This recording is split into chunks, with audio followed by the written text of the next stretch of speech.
إن الحمد لله نحمده ونستعينه ونستغفره ونعوذ بالله من شرور أنفسنا ومن سيئات أعمالنا من يهده الله فلا مضل له ومن يضلله فلا هادي له أشهد أن لا إله إلا الله وحده لا شريك له وأشهد أن محمدا عبده ورسوله أما بعد فإن خير الحديث كتاب الله وخير الهدي هدي محمد صلى الله عليه وسلم وشر الأمور محدثاتها وكل محدثة بدعة وكل بدعة ضلالة وكل ضلالة في النار. أعوذ بالله السميع العليم من الشيطان الرجيم من همزه ونفخه ونفثه. بسم الله الرحمن الرحيم. رب اشرح لي صدري ويسر لي أمري واحلل عقدة من لساني يفقهوا قولي. بسم الله الرحمن الرحيم. إن الله وملائكته يصلون على النبي يا أيها الذين آمنوا صلوا عليه وسلموا تسليما. اللهم صل على محمد وعلى آل محمد كما صليت على إبراهيم وعلى آل إبراهيم إنك حميد مجيد. اللهم بارك على محمد وعلى آل محمد كما باركت على إبراهيم وعلى آل إبراهيم إنك حميد مجيد.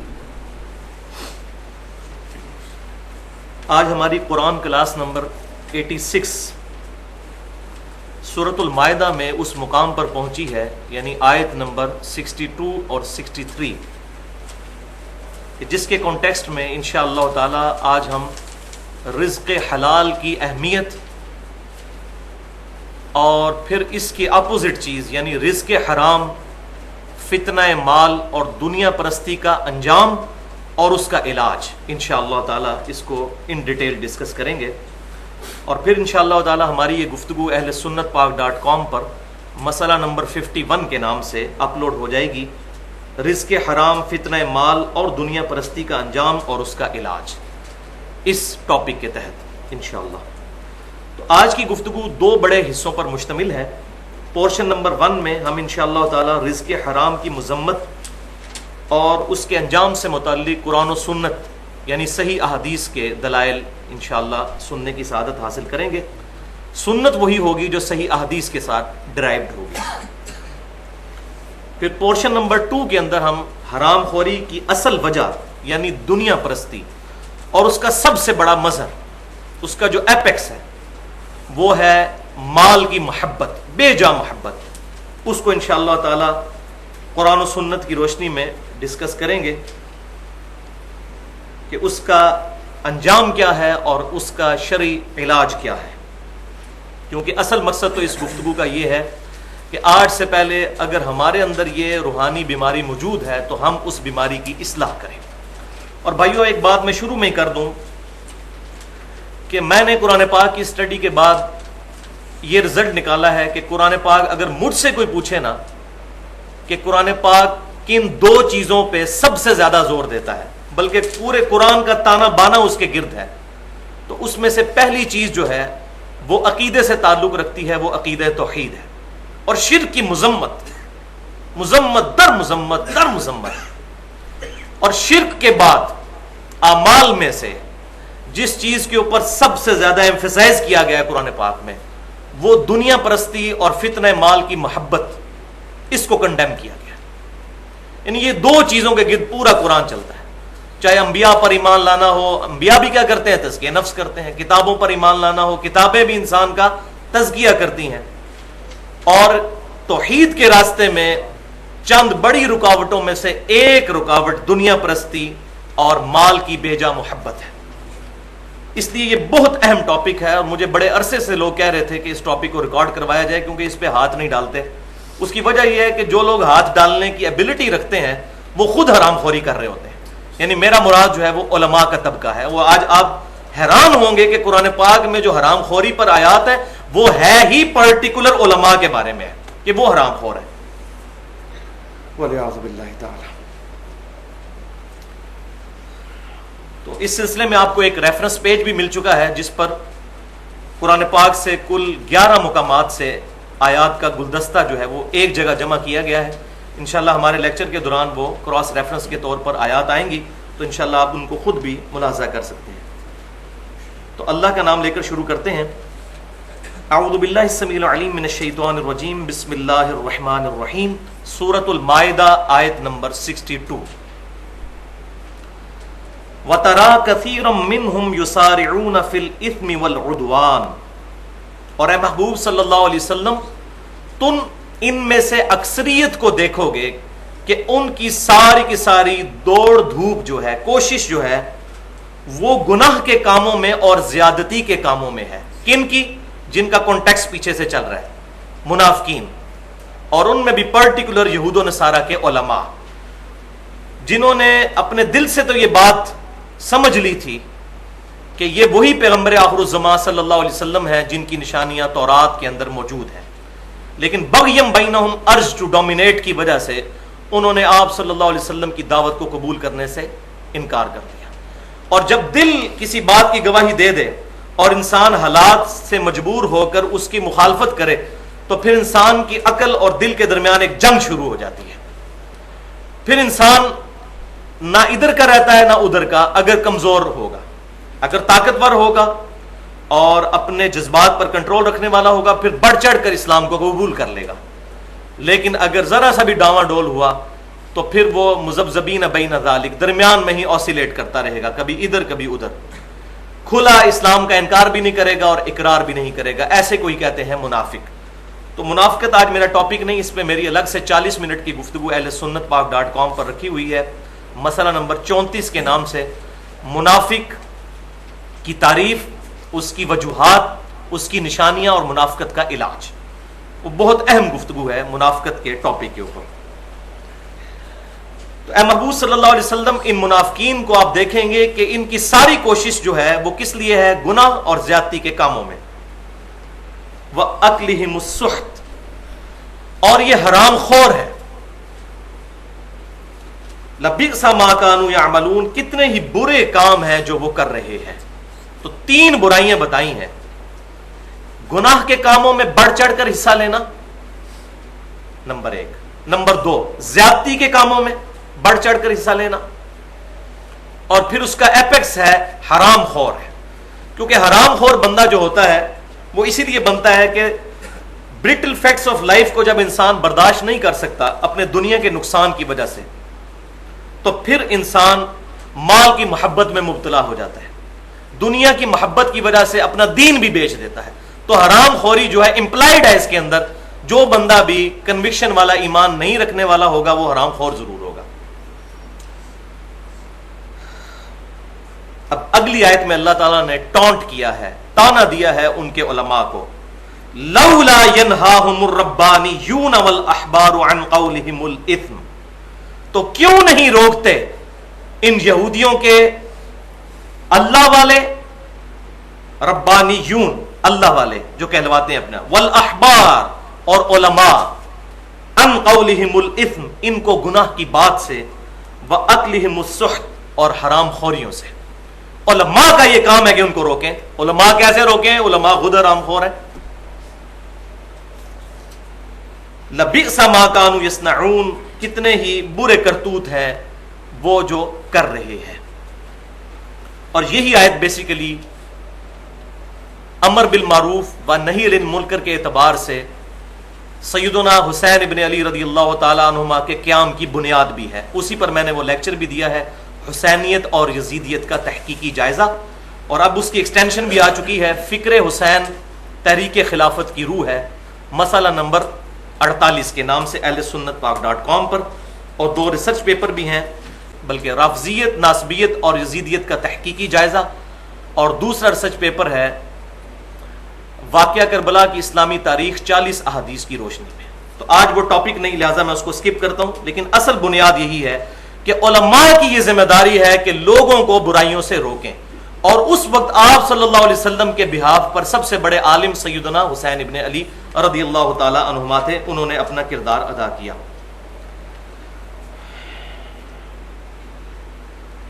تو یہ آیت سورۃ المائدہ کی 62 اور 63.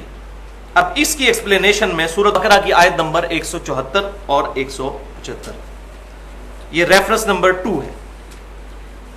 ان الذین یکتمون ما انزل اللہ من الکتاب، بے شک وہ لوگ جو کہ چھپا لیتے ہیں اس میں سے جو اللہ نے کتاب میں سے نازل کیا. یعنی کتاب کون سی؟ لوح محفوظ. اس میں سے ہی تورات اتری، اسی میں سے انجیل اتری، اسی میں سے ہی باقی آسمانی کتابیں اور ہمارا یہ فائنل ٹیسٹیمنٹ قرآن پاک بھی اسی میں سے اترا. یعنی کیا چھپاتے تھے آپ صلی اللہ علیہ وسلم کی نشانیاں جو تورات کے اندر اولڈ ٹیسٹیمنٹ میں بھی موجود تھیں اور انجیل نیو ٹیسٹیمنٹ میں بھی. میں کافی دفعہ بیان کر چکا ہوں لیکن آج مال نہیں اس کو ڈسکس کرنے کا. وَيَشْتَرُونَ بِهِ ثَمَنًا قَلِيلًا, اور اس سے پھر کمائی کرتے ہیں چند دنیا کے ٹکے, چند پیسوں اور روپوں کی خاطر, تھوڑے سے مال کے عوض وہ اپنا دین بیچ دیتے ہیں اور حق بات چھپا لیتے ہیں. اس میں وہ کیا کرتے تھے کہ جب کوئی امیر آدمی جرم کرتا تھا تو اس کے جرم پر پردہ ڈالنے کے لیے پیسے لے کر فتویٰ دے دیتے تھے کہ نہیں نہیں ان کے لیے یہ سزا نہیں ہے. آج بھی ہمارے علماء یہی کرتے ہیں, پیسے دیں ان کو, فتویٰ اپنی مرضی کا لے لیں, اور کوئی ایسا ایشو نہیں جس پر کوئی نہ کوئی عالم اس کے جواز کا فتویٰ نہ دے دے, چاہے پوری دنیا کے علماء اس کے خلاف چیخ رہے ہوں. اولئک ما یاکلون فی بطونہم الا النار. اب یہ آ گیا اللہ تعالیٰ کی طرف سے گاڑا فتویٰ کہ یہ لوگ جو اللہ کی آیات میں سے چھپا کر پیسے کما رہے ہیں, بیسیکلی یہ اپنا پیٹ دوزخ کی آگ سے بھر رہے ہیں, وَلِعَوْذُ بِاللَّهِ تَعَالَى. لیکن یہ آگ دنیا میں نہیں جلائے گی. میں پہلے بھی کئی دفعہ عرض کر چکا کہ دنیا میں صرف فزیکل لاز ایکٹیو ہے. اگر کوئی شخص اپنی زبان پر کوئلے کا انگارہ رکھ لے تو زبان جل جائے گی, لیکن زبان سے جھوٹ بولے زبان نہیں جلے گی. اگر کوئی شخص کوئی ایسی سخت چیز کھا لے کہ جس سے پیٹ میں درد ہو تو پیٹ میں درد ہوگا, لیکن اگر کسی یتیم کا مال کھا لے تو اس کے پیٹ میں درد نہیں ہوگا, کیونکہ یہ تمام چیزیں مورل لاز ہیں, اور مورل لاز اس دنیا میں ایکٹیو نہیں, آخرت میں جا کر ایکٹیو ہو جائیں گے. جس طرح دنیا میں زبان پر انگارہ رکھنے سے آگ جل جاتی ہے, بالکل اسی طریقے سے جن لوگوں نے دنیا میں کسی کا مال نہ حق کھایا ہوگا, قیامت والے دن یہی مال ان کے پیٹ کی آگ بن جائے گا. اللہ تعالیٰ چاہے تو ہر چیز پر قادر ہے, اسی مال کو وہ ایکٹیو کر دے گا جو دنیا میں ڈورمنٹ پوزیشن میں ہے, آخرت میں ایکٹیو ہو جائے گا. یہی مورل لا. وَلِعَوْذُ بِاللَّهِ تَعَالَى. وَلَا يُكَلِّمُهُمُ اللَّهُ, اللہ تعالیٰ فرما رہا ہے اللہ ان سے کلام بھی نہیں ان حرام خوروں سے کرے گا یوم القیامہ, قیامت کے دن. وَلَا يُزَكِّيهِمْ, اور نہ ہی ان کو پاک کرے گا. وَلَهُمْ عَذَابٌ أَلِيمٌ, اور ان کے لیے دردناک عذاب ہے, دردناک عذاب. اولئک الذین اشتروا الضلالۃ بالہدی. کتنا درد ہے اس بات میں. ان لوگوں نے تو خرید لی ہے گمراہی ہدایت اپنے ہاتھوں سے دے کر. والعذاب بالمغفرہ, اور عذاب خرید لیا ہے مغفرت کے بدلے میں. چاہیے تھا کہ مغفرت لیتے اور ہدایت لیتے, لیکن انہوں نے الٹ کیا, گمراہی خرید لی اور اللہ کا عذاب خرید لیا. فما اصبرهم علی النار, تو اللہ تعالیٰ فرماتا ہے کتنا صبر ہے ان کا آگ کے معاملے میں, کتنا صبر ہے ان کے اندر کہ آگ پیٹ میں بھرنے کے لیے تیار ہو رہے ہیں. اب اس میں یہ گاڑا فتویٰ ہمارے مسلمانوں کے بارے میں بھی ہے, جو اکثر آپ کو سننے کو ملتا ہے کہ جی ایک پھیرا لگے گا دوزخ دا, پھر انشاءاللہ جنت ہی جانا ہے. یہ اکثر ہم سنتے ہیں کہ جی تھوڑی دیر کے لیے اللہ تعالیٰ دوزخ کا پھیرا لگائے گا, پھر جس نے بھی کلمہ پڑھا اس نے جنت میں پہنچ ہی جانا ہے. تو بھائیوں, کیا ہم لوگ آگ پر صبر کر سکتے ہیں؟ کسی نے پریکٹیکلی چیک کرنا ہو تو گھر میں 10 روپے کی موم بتی لے کر اس کے اوپر صرف 10 سیکنڈ کے لیے کوئی ہاتھ رکھ کے بتا دے, ایسے نہیں رکھ سکتے. تو یہ کہنا جی ایک پھیرا لگا تو خیر ہے چلے ہی جائیں گے, تو اللہ تعالیٰ فرما رہا ہے کہ بڑا صبر ہے ان کا آگ کے بارے میں. یہ سمجھ رہے خیر ہے دیکھی جائے گی. اب یہ نہ سمجھیے گا کہ یہ آیات یہود و نصارہ کے بارے میں ہے اور ہم پر اپلائی نہیں ہوں گی, وہ آگے میں بتا بھی دوں گا انشاءاللہ تعالی. تیسرا ریفرنس سورۃ التوبہ کی آیت نمبر 34 اور 35. یا ایھا الذین آمنوا ان کثیرا من الاحبار والرہبان لیأکلون اموال الناس بالباطل. اے ایمان والو, بے شک اکثر علماء اور اللہ والے جو راہب بنے ہوئے ہیں یہ لوگوں کا مال کھاتے ہیں باطل طریقے سے. وَيَصُدُّونَ عَن سَبِيلِ اللَّهِ, اور اللہ کے راستے سے روک دیتے ہیں. اب یہاں سے بالکل کلیئر ہو گیا کہ یہ پرٹیکولر علماء کے بارے میں ہے. تو جو پہلے آیا تھا کہ یہ حرام کاموں سے نہیں روکتے, وہ کیسے روکیں؟ وہ خود حرام خوریاں کرتے ہیں. اور یہاں اللہ تعالیٰ فرما رہا ہے کہ اکثریت علماء اور اللہ کے والے کلوانے والے لوگوں میں ہے ان لوگوں کی جو خود حرام خوری کرتے ہیں، لوگوں کا مال باطل طریقے سے ہڑپ کرتے ہیں اور اللہ کے راستے سے روکتے ہیں۔ ظاہر ہے کہ جب وہ غلط فتوے دیں گے تو اللہ کی کتاب کو چھوڑ کر وہ ان کی مرضی کے مطابق ان کو چلا رہے ہوں گے، تو اللہ کے راستے سے روک رہے ہیں۔ والذین یکنزون الذهب والفضة، اور ان کی نشانی یہ ہے کہ یہ جمع کرتے ہیں سونا اور چاندی، ولا ينفقونها فی سبیل اللہ، اور اس میں سے اللہ کی راہ میں خرچ نہیں کرتے، تجوریاں انہوں نے سونا اور چاندی سے بھر کر رکھ لی ہیں۔ فبشرهم بعذاب علیم، تو اے محبوب صلی اللہ علیہ وسلم ان کو اب بشارت دے دیجئے دردناک عذاب کی۔ کتنی ٹونٹ ہے، بشارت دے دیجئے، خوشخبری ہے ان کے لیے۔ اب قیامت والے دن ان پر عذاب کیا آنا ہے وہ بڑا گاڑا فتوار ہے۔ یوم یحما علیہا فی النار، اس دن بہکایا جائے گا اس سونا اور چاندی کو دوزخ کی آگ پر، جو انہوں نے تجوریاں جوڑی ہوئی ہیں وہ اللہ تعالیٰ فرماتا ہے ان کو آگ پر گرم کیا جائے گا، ان کے لیے تیار کیا جائے گا۔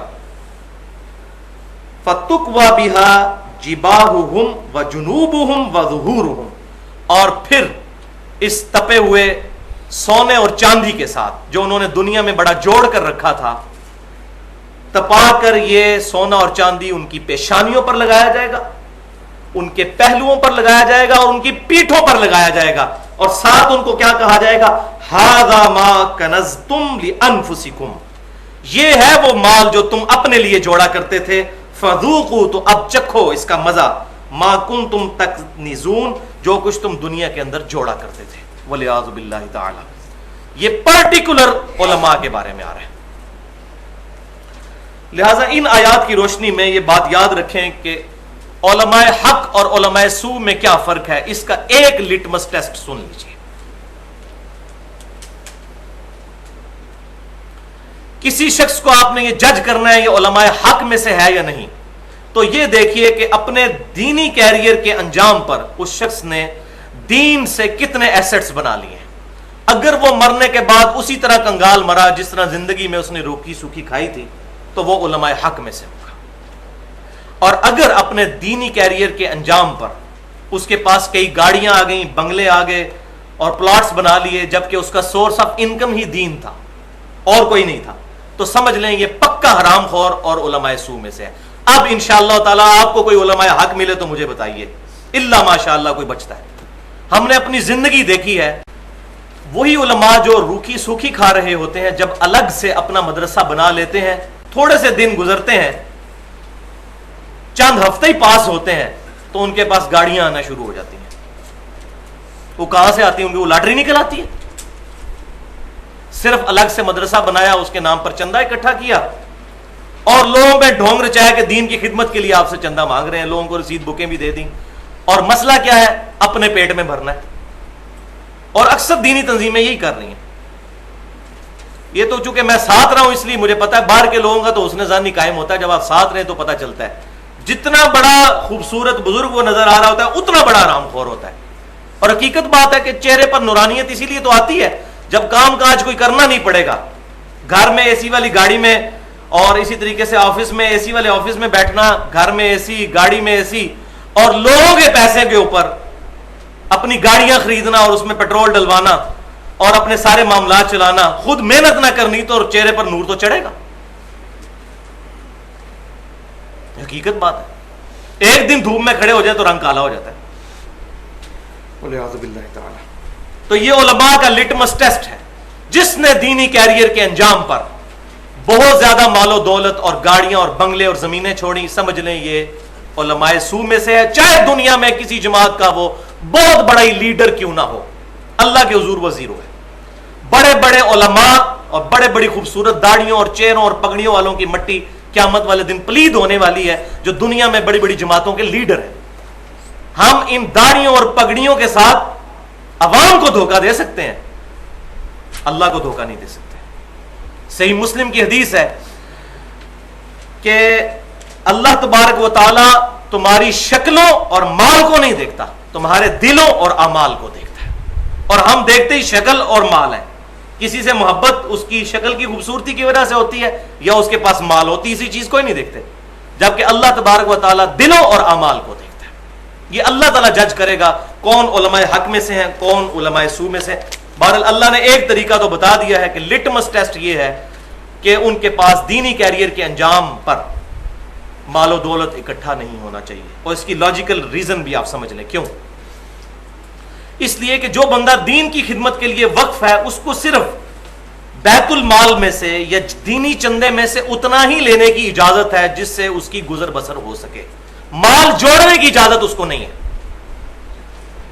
ہاں اس کے برعکس اگر کوئی اور بندہ ہے جس نے دین کو سورس آف انکم نہیں بنایا ہوا, وہ اپنا کاروبار کرتا ہے, وہ چاہے کروڑوں جوڑے, اگر زکات دیتا ہے تو جائز ہے کیونکہ وہ اپنی محنت سے کما رہا ہے. اس نے تو پہلے ہی ڈیسیژن کیا تھا کہ میں اپنے آپ کو دین کے لیے وقف کر رہا ہوں. سیدنا ابو بکر صدیق رضی اللہ تعالی عنہ, صحیح بخاری کے اندر آتا ہے, جب خلیفہ بنائے گئے تو سامان اٹھا کر بازار میں چلنے لگے. صحابہ نے عرض کی امیر المومنین اگر آپ بازار میں جائیں گے تو حکومت کے معاملات کون چلائے گا؟ تو انہوں نے کہا کہ میں اپنی آل اولاد کو بھوکا مرنے کے لیے چھوڑ دوں. تو پھر صحابہ نے مشورہ کر کے ان کے لیے وظیفہ مقرر کیا بیت المال سے. اور کتنا؟ جو ایک عام غریب مہاجر کا وظیفہ تھا, کروڑ پتی نہیں, ارب پتی نہیں, کہ جتنا بڑا لیڈر ہے اگر ملک کا امیر ہے تو اس کے لیے اتنی بڑی گاڑیاں ہیں, اگر صوبے کا امیر ہے تو اس کے لیے یہ والی گاڑی, اگر ضلع کا امیر ہے تو یہ والی گاڑی. یہ سیدنا ابو بکر صدیق سے بڑھ کر کون ہو سکتا تھا؟ نبی صلی اللہ علیہ وسلم کے بعد اس امت میں سب سے بڑھ کر اگر کسی کا مرتبہ ہے تو سیدنا امیر المومنین ابو بکر صدیق رضی اللہ تعالیٰ عنہ کا ہے. نام ان صحابہ کے لینے اور کرتوت حرام خوروں والے, اور پھر کہنا کہ دین کی خدمت کر رہے ہیں. تو یہ بات سمجھ لیجئے, عام آدمی میں اور دیندار آدمی میں یہ فرق ہے. دیندار آدمی نے چونکہ اپنے لیے دین کو چوائس کی ہے, چوپڑیاں نالے دو کہ وہ آخرت بھی لے گا اور دنیا میں بھی کھائے گا, نہیں, اس نے تو اللہ کے لیے ڈیسائیڈ کیا کہ میری زندگی اب دین کے لیے وقف ہے, میں دینی چندے میں سے اتنا ہی لوں گا کہ میرے روح اور جسم کا رشتہ برقرار ہے. وہ آگے حدیثیں بھی آ جائیں گی بخاری مسلم سے. مال جوڑنے کی اس کو اجازت کہاں سے مل گئی ہے کہ مال جوڑتا پھرے؟ تو اب آپ کو خود اندازہ ہو جائے گا یہ جو ڈھونگ رچائے ہوئے ہیں مولویوں نے, ان کے پول کھلنے شروع ہو جائیں گے. اگر اسی لیے تو مولویوں نے قرآن بین کیا ہوا ہے, قرآن کوئی پڑھے گا تو ان کے پول کھلیں گے, اس لیے کہتے ہیں قرآن حدیث ڈائریکٹ نہ پڑھو. اور یہ آیات پھر پیش ہی نہیں کرتے جو ان کے اپنے بارے میں ہوتی ہیں. اور یہ بھی سن لیجئے, یہ میں جو بار بار کہہ رہا ہوں کہ ان کے اپنے بارے میں, اس کی وجہ کیا ہے. بخاری اور مسلم کی متفق علیہ حدیث ہے, آپ صلی اللہ علیہ وسلم نے فرمایا تم بھی اگلے لوگوں کے پیچھے چل پڑو گے قدم بقدم بالشت بر بالشت. اگر اگلے لوگوں میں سے کوئی گوہ کے سوراخ میں داخل ہوا تو تم بھی وہی کام کرو گے. صحابہ اکرام علیہم رضوان نے عرض کیا اللہ کے نبی صلی اللہ علیہ وسلم, یہ اگلے لوگوں سے مراد کیا یہودی اور عیسائی ہیں؟ آپ نے فرمایا یہود و نصارہ مراد نہیں تو اور کون مراد ہے؟ جو خرابیاں یہود و نصارہ میں پیدا ہوئیں وہی تم میں ہوں گی. لہذا جو ان کے احبار اور رہبان میں خرابیاں پیدا ہوئیں وہی ہمارے مولویوں اور صوفیوں میں پیدا ہوں گی. آج کی ٹرانسلیشن کریں تو احبار سے مراد مولوی اور رہبان سے مراد جو ہے وہ صوفی. اور حرام خوریاں آپ کی ان کے سامنے آئے دن ٹی وی پہ بھی خبریں آتی رہتی ہیں. مولویوں کے سکینڈل بھی آتے ہیں اور ان کے جو پیرخانوں پہ لوگ بیٹھے ہیں ان کے سکینڈل بھی آتے ہیں. اور پھر فتویٰ بازی کے ذریعے مال کمانا اس حد تک ہی آگے بڑھ چکے ہیں کہ تورات کے اندر, آج بھی تورات کے اندر موجود ہے, اولڈ ٹیسٹیمنٹ میں, میں نے اپنی آنکھوں سے یہ بات پڑھی ہے کہ جو یہود نے اس میں تعریف کر دی, آج کی اولڈ ٹیسٹیمنٹ تورات کے اندر موجود ہے کہ یہودی غیر یہودی سے سود لے کر کھا سکتا ہے, یہودی سے لے کر نہیں کھا سکتا. ایسی شریعت سازی کی, جنٹائل سے لے کر کھا سکتے ہو. جنٹائل کہتے ہیں غیر یہودی کو, بنی اسرائیل کے علاوہ. یہودی سے کھائے گا تو گناہگار ہو جائے گا, کیونکہ مسلمان بھائی کا خیال رکھنا چاہیے. بالکل یہی فتویٰ آج فقہ حنفی کے علماء انڈیا پاکستان میں دے رہے ہیں. جو ایک ایگزامپل میں نے خود اپنے گناہگار کانوں سے سنی وہ میں آپ کو بتا دیتا ہوں. کیو ٹی وی کے اوپر, جو اس وقت دنیا میں اسلامک چینلز میں سے ایک بڑا چینل, اس پر ایک حنفی عالم بیٹھے ہوئے تھے. ان سے سوال کیا گیا کہ یہ بتائیے یہ بینک کا سود کھانا جائز ہے یا ناجائز؟ تو انہوں نے کہا کہ یہ بتائیے آپ بات کہاں سے کر رہے ہیں. حالانکہ اس مسئلے کا کوئی تعلق ہے, آپ بات کہاں سے کر رہے ہیں وہ آگے آپ کو پتا چلے گا. اور شکر ہے کہ انہوں نے یہ پوچھ لیا, ان کا پول بھی کھل گیا, مولویوں کا اصلی چہرہ. شکر ہے وہ پاکستان سے بات نہیں کر رہا تھا, اس نے کہا جی میں انڈیا سے بول رہا ہوں. تو انہوں نے کہا آپ کے لیے سود کھانا جائز ہے. اس کی وجہ یہ ہے کہ آپ غیر مسلم ملک میں ہیں اور غیر مسلموں سے سود لے کر کھانا چاہیے، ورنہ یہ مال وہ آپ کے اگینسٹ استعمال کریں گے. یعنی قرآن پاک کو یہ بات نہیں پتا، معاذ اللہ، سنت میں کہیں بات نہیں ہے، ان کے مولوی یہ فتویٰ دیتے ہیں. تو پھر ہمیں یہاں بیٹھنے کی، پاکستان میں بیٹھنے کی کیا ضرورت ہے؟ یہ صحیح کر رہے ہیں جو لوگ یہود و نصارہ کے ملکوں میں جا رہے ہیں، آرام سے پیسہ جمع کرائیں اور سود کھائیں. یہ کیا تکلیف اٹھانی پڑ رہی ہے؟ رزق حلال کمانا تو ادھر بڑا مشکل ہو چکا ہے. تو یہ فتوے دے رہے ہیں، اور وہ اس بیچارے پہ بھی آپ غصہ نہ کھائیں. اس میں بھی وہی بات ہے کہ ان کے بزرگ چونکہ لکھ گئے ہیں فتاوی عالمگیریہ کے اندر، رد المختار کے اندر، در مختار کے اندر، تو فتاوی شامی میں یہ باتیں چلتی آ رہی ہیں، تو انہوں نے تو وہی بیان کرنا ہے جو انہوں نے اپنے بزرگوں سے سیکھا. قرآن حدیث والا تو مسئلہ ہی نہیں ہے. اسی لیے وہ کہتے ہیں میں آپ کو فقہ حنفی کی روح سے بتاؤں گا کہ اس مسئلے کا حل کیا ہے. تو یہاں یہ بات یاد رکھیے کہ امام حنیفہ رحمۃ اللہ علیہ اس معاملے میں بری ہیں. ان سے کوئی بھی کتاب صحیح سند کے ساتھ ثابت ہی نہیں ہے جو فقہ حنفی کی کتابیں ہیں. لہذا ان کا معاملہ ہم اللہ کے سپرد کرتے ہیں، ان کی گستاخی نہیں کرتے.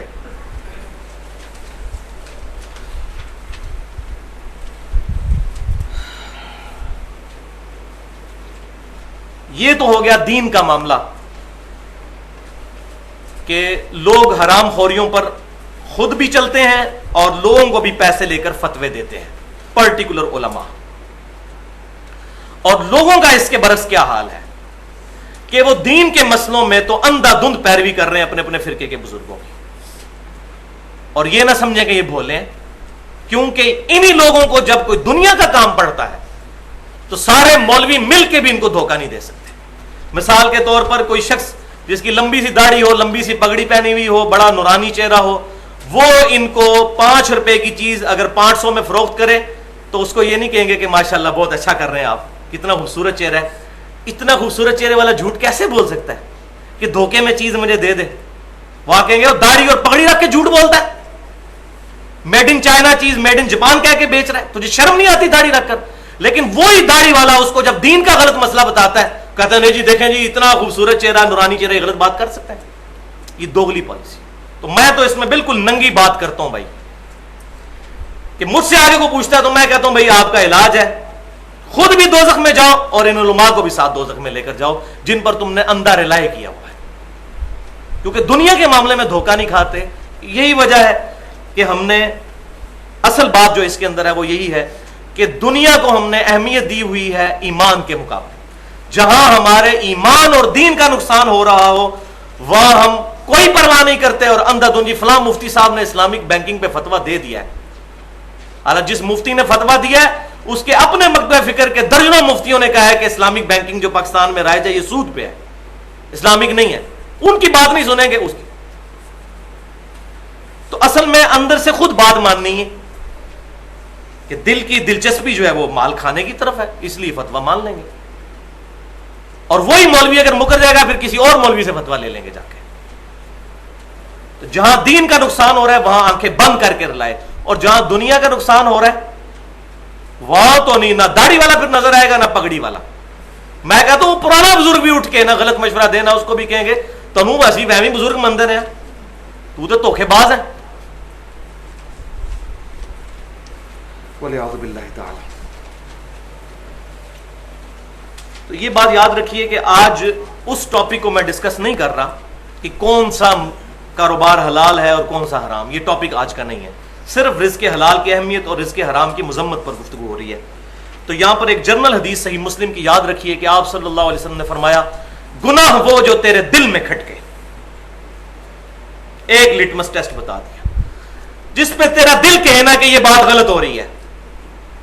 کیونکہ اللہ تعالیٰ نے بندے کی انسٹنکٹ میں اچھائی سے محبت اور برائی سے نفرت رکھتی ہے. اسی لیے میں کہتا ہوں کہ ہالی ووڈ کی فلم کے اینڈ پہ بھی سچائی کی جیت دکھائی جاتی ہے اور جھوٹ کی شکست دکھائی جاتی ہے. کیوں کہ ہماری انسٹنکٹ میں یہ بات ہے کہ سچ بولنا اچھا ہے اور جھوٹ بولنا برا ہے. کسی کو دھوکہ دینا بری بات ہے اور کسی کے ساتھ خیر خواہی کرنا اچھی بات ہے. اس کے لیے کوئی کتاب پڑھنے کی ضرورت نہیں ہے، یہ ہماری جبلت میں چیز داخل ہے. آج بدقسمتی سے حرام اور حلال کی تمیز ختم ہو چکی ہے، جبکہ سورۃ البقرہ میں اللہ تبارک و تعالیٰ نے ایک پورا رکوع نازل فرمایا.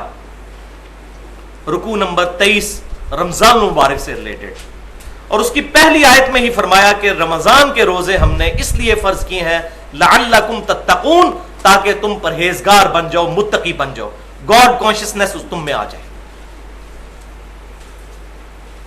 اور پھر اس رکوع کے اینڈ پر ایک آیت ڈال دی جو لٹمس ٹیسٹ ہے کسی کے تقوی اور ایمان کا, اور وہ آیت ہے جو آپ کے ریفرنس پر سیریل نمبر 4 پر ہے. بسم اللہ الرحمن الرحیم, سورۃ البقرہ آیت نمبر 188. لٹمس ٹیسٹ آف ایمان اینڈ تقوی. وَلَا تَأْكُلُوا أَمْوَالَكُمْ بَيْنَكُمْ بِالْبَاطِلِ, اور مت کھاؤ ایک دوسرے کے مال آپس میں باطل طریقے سے. وَتُدْلُوا بِهَا إِلَى الْحُكَّامِ, اور اس مال کو حکمرانوں تک پہنچنے کا ذریعہ نہ بنا لو, یعنی رشوت دے کر. کس لیے؟ لِتَأْكُلُوا فَرِيقًا مِّنْ أَمْوَالِ النَّاسِ, تاکہ تم میں سے ایک فریق کھا لے لوگوں کا مال بالإثم, گناہ کے ساتھ, وَأَنْتُمْ تَعْلَمُونَ, جبکہ تم جانتے بھی ہو کہ یہ غلط کر رہے ہو. یہ آج بھی ہو رہا ہے, کچہری میں پیسے لگا کر, پٹواری کو پیسے لگا کر لوگوں کی زمینیں اپنے نام پر کروا لینا رشوت کے ذریعے. یہ رمضان والا جو رکوع نمبر 23 ہے سورۃ البقرہ, اس کی آخری آیت ہے. تقوی کا لٹمس ٹیسٹ بتا دی. جس کا رزق حلال وہ متقی اور پرہیزگار, اور جس کا رزق حرام وہ پرہیزگار ہے ہی نہیں, چاہے اس کی داڑھی جدھر مرضی جائے, اس کی پگڑی جہاں مرضی جائے, شلوار بے شک وہ گھٹنوں تک کر لے, اگر اس کا رزق حرام ہے تو وہ پرہیزگار نہیں ہے. ہاں کچھ اور ہو سکتا ہے, پرہیزگار اور ایمان والا نہیں ہو سکتا. چاہے وہ حج کرے ان حرام کے پیسوں کے ساتھ جا کر عمرے کرتا پھرے, یہ صرف عوام کو دھوکہ دیا جائے گا. انشاءاللہ عوام دھوکے میں آئیں گے اور اس کو حاجی صاحب کہیں گے, لیکن اللہ کے حضور وہ زیرو سے ملٹی پلائی ہوگا. والعیاذ باللہ تعالی.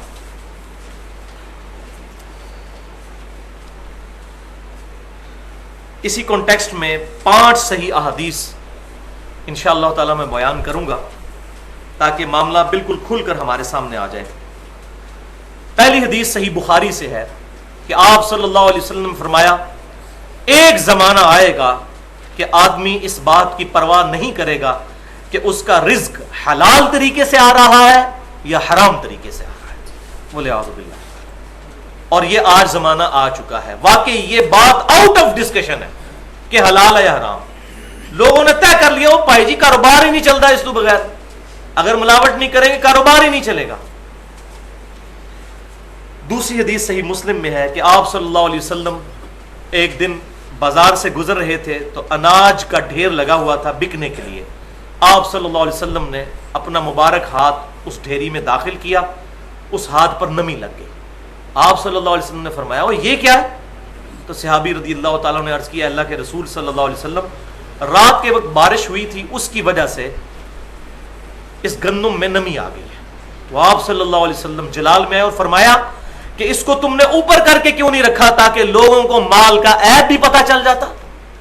اور پھر آپ نے وہاں پر ارشاد فرمایا صلی اللہ علیہ وسلم کہ جس نے لوگوں کو دھوکہ دینے کے لیے ملاوٹ کی وہ ہم میں سے ہے ہی نہیں. والعیاذ باللہ تعالی.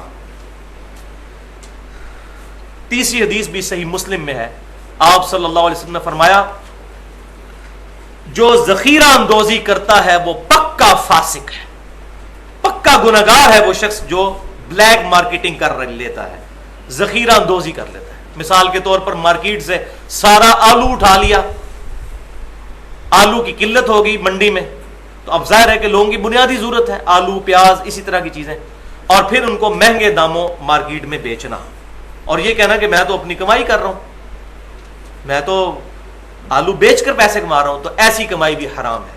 آپ صلی اللہ علیہ وسلم نے واضح طور پر ذخیرہ اندوزی کے بارے میں ارشاد فرما دیا. چوتھی حدیث سنن ابن ماجہ میں ہے, آپ صلی اللہ علیہ وسلم نے فرمایا, جس شخص نے بھی ذخیرہ اندوزی کر کے لوگوں کا غلہ روک لیا, اب آ رہی اللہ تعالیٰ کی طرف سے سزا, تو اللہ تبارک و تعالیٰ اسے جزام اور افلاس کے مرض میں مبتلا کر دے گا. والعیاذ باللہ تعالی. جزام کا مرض کہ جسم پر مختلف قسم کے داغ بن جانا, کوئی بھی بیماری لگ سکتی ہے اس قسم کی, اور دوسرا اس پر افلاس مقرر ہو جائے, غربت مسلط ہو جائے گی. اور یہی وجہ ہے کہ کروڑوں کمائیں گے لیکن پوری نہیں پڑے گی. گھر میں کوئی ایسا بیمار ہوگا جس پر لاکھوں روپیہ لگ جائے گا مہینے کا. یہ ہوتا ہے, آپ دیکھیں, مجھے پرسنلی کئی لوگ ایسے ملے ہیں جو بتاتے ہیں کہ حرام خوری کے ذریعے پیسہ کمایا لیکن دگنا نکل گیا. اور بیماریاں بھی مسلط ہیں. کروڑوں اربوں کے مالک ہیں, لیکن ان کی خوراک کیا ہے؟ 2 ٹوسٹ کھاتے ہیں صبح کو, 2 شام کو. بریانی کی پلیٹ نہیں کھا سکتے, چنا چاٹ نہیں کھا سکتے. زبان کا چسکا جو ایک عام غریب آدمی لے سکتا ہے وہ نہیں لے سکتے. یہ ان کے اوپر ایسی بیماری مسلط ہو جاتی ہے, کمایا اتنا کچھ لیکن خود اپنی جان پر نہ لگا سکے. 5ویں حدیث بہت کریٹیکل ہے اس کانٹیکسٹ میں, وہ صحیح مسلم کی ہے. بہت کریٹیکل حدیث ہے کہ آپ صلی اللہ علیہ وسلم نے فرمایا کہ ایک آدمی دور دراز سے آتا ہے, پرانگدہ بال, جسم پر مٹی لگی ہوئی, یعنی اس کی حالت اور اس کا گیٹ اپ ایسا ہوتا ہے کہ ایک عام آدمی بھی اس پر ترس کھا جائے, اور ہاتھ لمبے کر کے دعا کرتا ہے یا رب یا رب یا رب. لیکن وہ دعا اس حال میں کر رہا ہوتا ہے کہ اس کا کھانا حرام کا ہوتا ہے, اس کا پینا حرام سے ہوتا ہے, اس کا لباس حرام سے ہوتا ہے, اس کا جسم حرام کی خوراک سے پروان چڑھتا ہے. اللہ تعالیٰ ایسے کی دعا کیوں کر قبول کرے گا کہ جس کا جسم حرام پر پروان چڑھا ہو؟ دعائیں قبول نہ ہونے کی ایک بڑی وجہ, بلکہ سب سے بڑی وجہ حرام ہو رہی ہے.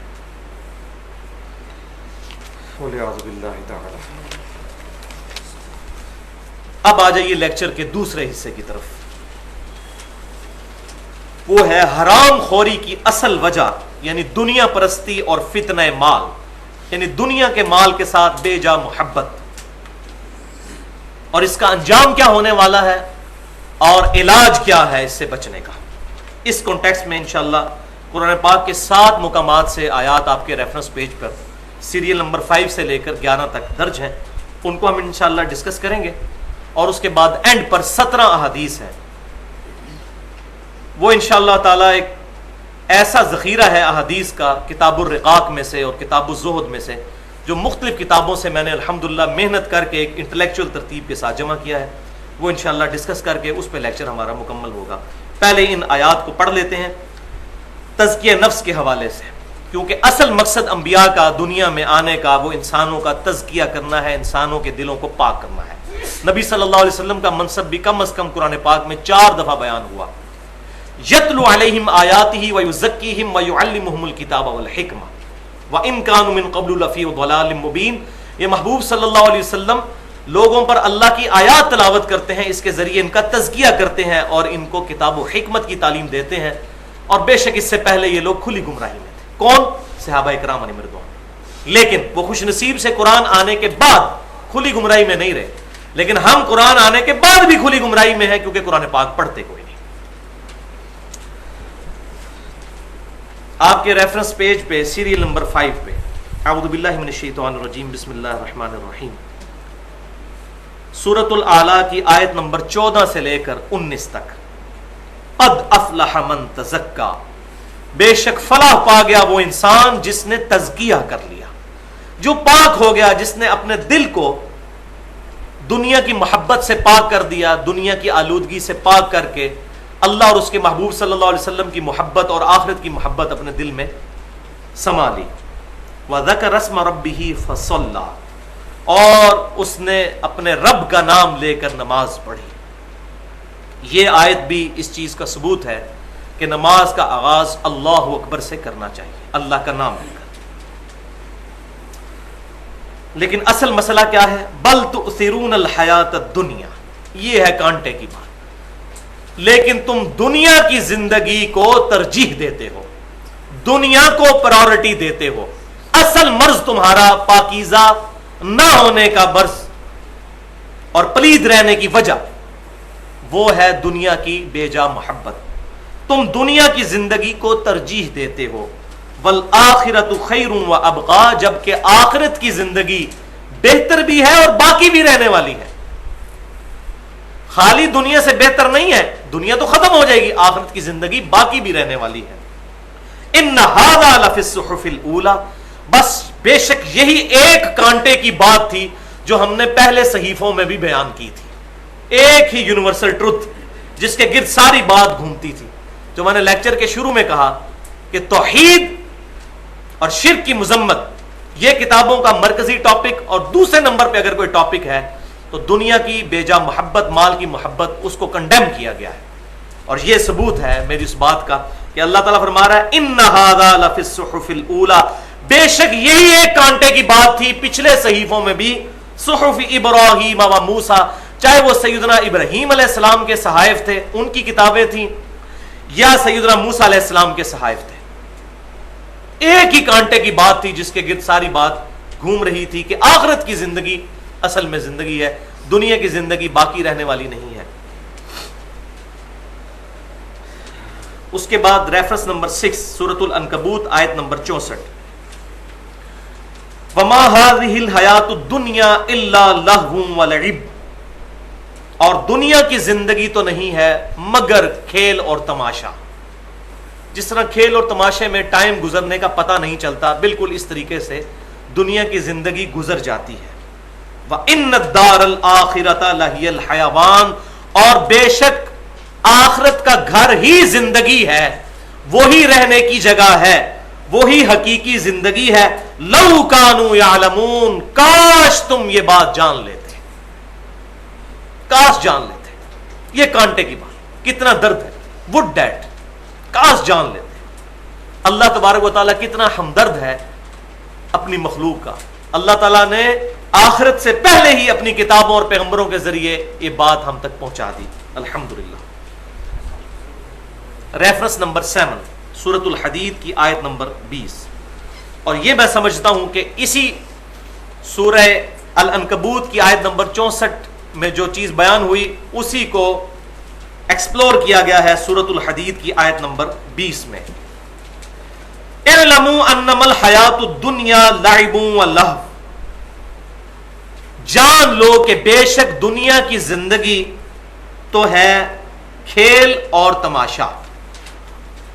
لائب کہتے ہیں عام کھیل کو، اور لہو اس کھیل کو کہتے ہیں کہ جس میں شعور بھی شامل ہو، جو انسان پختہ عمر میں کرتا ہے، جس کو آپ سمجھ لیں جس میں شہوت کا جذبہ بھی شامل ہو، اس کھیل کو کہتے ہیں لہو. وزینۃ وتفاخر بینکم، اور یہ آرائش ہے دنیا کی زندگی اور تمہارا آپس میں ایک دوسرے پر فخر جتانا کہ کون آگے نکلتا ہے دنیا کی زندگی میں. یہ سب کچھ ہو رہا ہے.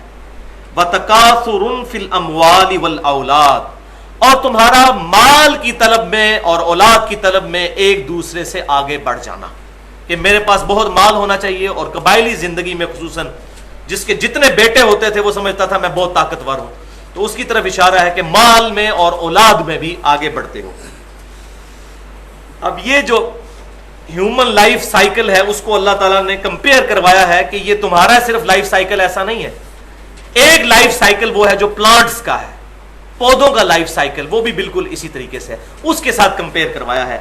کمثل غیث اعجب الکفار نباتہ، اس کی مثال تو اس میم کی سی ہے، بارش کی سی، کہ جب برستی ہے تو اس سے جو غلہ نکلتا ہے وہ کسانوں کو ان کی جو فصل اور کاشت ہے وہ بڑی بھلی معلوم ہوتی ہے. ثم یہیج فتراہ مصفرا، اس کے بعد فصل پک کر تیار ہو جاتی ہے اور زرد ہو جاتی ہے. آپ کبھی گندم کی پکی ہوئی فصل میں سے گزر رہے ہوں، بالکل گولڈن نظر آ رہی ہوتی، بڑی خوبصورت، ہمیں تو ویسے دیکھنے میں خوبصورت لگ رہی ہوتی ہے، لیکن جس کسان نے محنت کی ہوتی ہے اس کا تو مال بھی اس کے ساتھ اور سال کے دانے بھی اس سے وابستہ ہوتے ہیں، اس کے لیے تو ویسے ہی بڑی خوشی کا سامان ہے.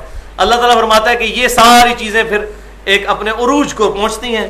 ثم یکون حطاما، اور پھر اس کے بعد جب کھیتی کاٹ لی جاتی ہے تو سب کچھ چورا چورا ہو جاتا ہے، پلانٹ کا لائف سائیکل ختم ہو جاتا ہے.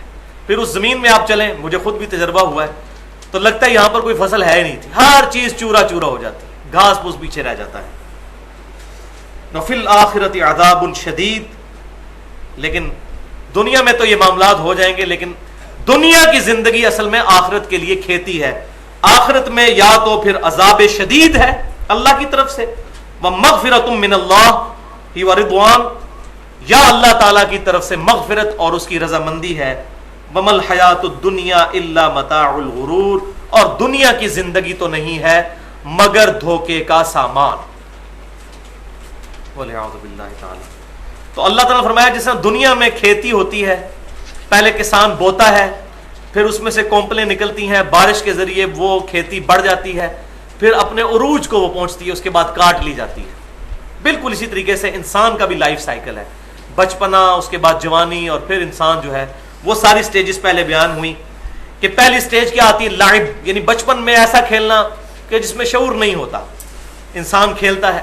پھر تھوڑی لڑکپن کی عمر آتی ہے، لعب و لہو، پھر اسی کھیل میں شہوت بھی شامل ہو جاتی ہے اور شعور بھی آ جاتا ہے۔ پھر اس کے بعد وزینت و تفاخر بینکم، اور اس کے بعد آرائش اور آپس میں فخر جتانا۔ یہ جب ینگ ایج میں انسان پہنچتا ہے تو بڑا وہ بال بنانے اور بال سنورنے اور اچھے کپڑے پہننا، یہ پوری سٹیج جو ہے وہ انسان کے اوپر آ جاتی ہے۔ اس کے بعد کیا؟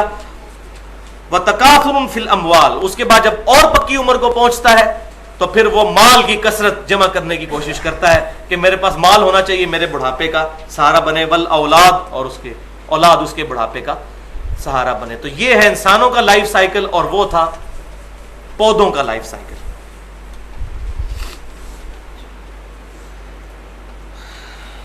اب آ رہی ہے جی کریٹیکل ترین آیت، اور میں سمجھتا ہوں کہ یہ اسلام کا ہی فلسفہ ہے جو چیزوں کو بیلنس کرتا ہے، کہ ایسا نہیں ہے کہ دنیا کی چیزوں کے ساتھ بالکل ہی محبت نہ کی جائے، ایسا معاملہ بھی نہیں ہے۔ بیلنس کیا ہے کہ وہ محبت اللہ اور اس کے رسول صلی اللہ علیہ وسلم اور اللہ کی راہ میں جہاد کرنے کی محبت پر غالب نہ آئے۔ یہ اللہ تعالیٰ نے ہماری انسٹنکٹ میں رکھی ہیں۔ سورہ آل عمران کی آیت نمبر جو 14 ہے، اس میں اللہ تبارک و تعالیٰ نے واضح طور پر فرمایا ہے زُيِّنَ لِلنَّاسِ حُبُّ الشَّهَوَاتِ مِنَ النِّسَاءِ، ہم نے لوگوں کے دلوں میں مزین کر دی ہے محبت عورتوں کی، سواریوں کی، گھوڑوں کی، سونے اور چاندی کے ڈھیروں کی، یہ محبت ہم نے رکھی ہے، یہ اللہ نے خود رکھی ہے، لیکن یہ محبت اللہ اور اس کے رسول صلی اللہ علیہ وسلم اور اللہ کی راہ میں جہاد سے بڑھ کر نہیں ہونی چاہیے۔ تو وہ مضمون جو ہے سورہ آل عمران کی آیت نمبر 14 کا، وہ اصل میں صحیح کھل کر سامنے آتا ہے سورہ التوبہ کی آیت نمبر 24، جس پہ میری پوری گفتگو ہے اہل سنت پاک.com پر، مسئلہ نمبر 9 کے نام سے 40 منٹ کی تقریباً، اللہ اور اس کے رسول صلی اللہ علیہ وسلم کی محبت اور اطاعت کا فرق کیا ہے۔ محبت بھی ضروری ہے اور اطاعت بھی ضروری ہے، وہ میں نے الحمدللہ اس میں ڈسکس کیا ہے، لیکن یہاں پر یہ بیلنس کرتا ہے یہ اسلام کا فلسفہ کہ محبت دنیا کی ہونا یہ فطری چیز ہے، لیکن یہ محبت غالب نہ آئے۔ جس کو مثال سے آپ سمجھیے کہ یہ کشتی جو ہے یہ پانی پر ہی چلتی ہے، پانی کے بغیر کشتی چل نہیں سکتی، لیکن وہی پانی اگر کشتی کے اندر داخل ہو جائے تو کشتی کو بھی ڈبو دے گا۔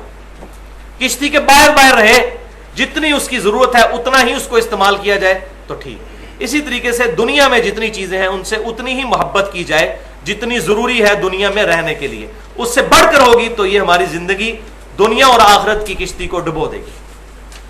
تو سورہ التوبہ کی آیت نمبر 24، اور یہ میں سمجھتا ہوں جب بھی میں آیت کو پڑھتا ہوں یقین کریں کانپ اٹھتا ہوں کہ یہ لٹمس ٹیسٹ ہے ہر مسلمان کے لیے، خود چیک کرے کہ میرے اندر ایمان موجود ہے یا نہیں۔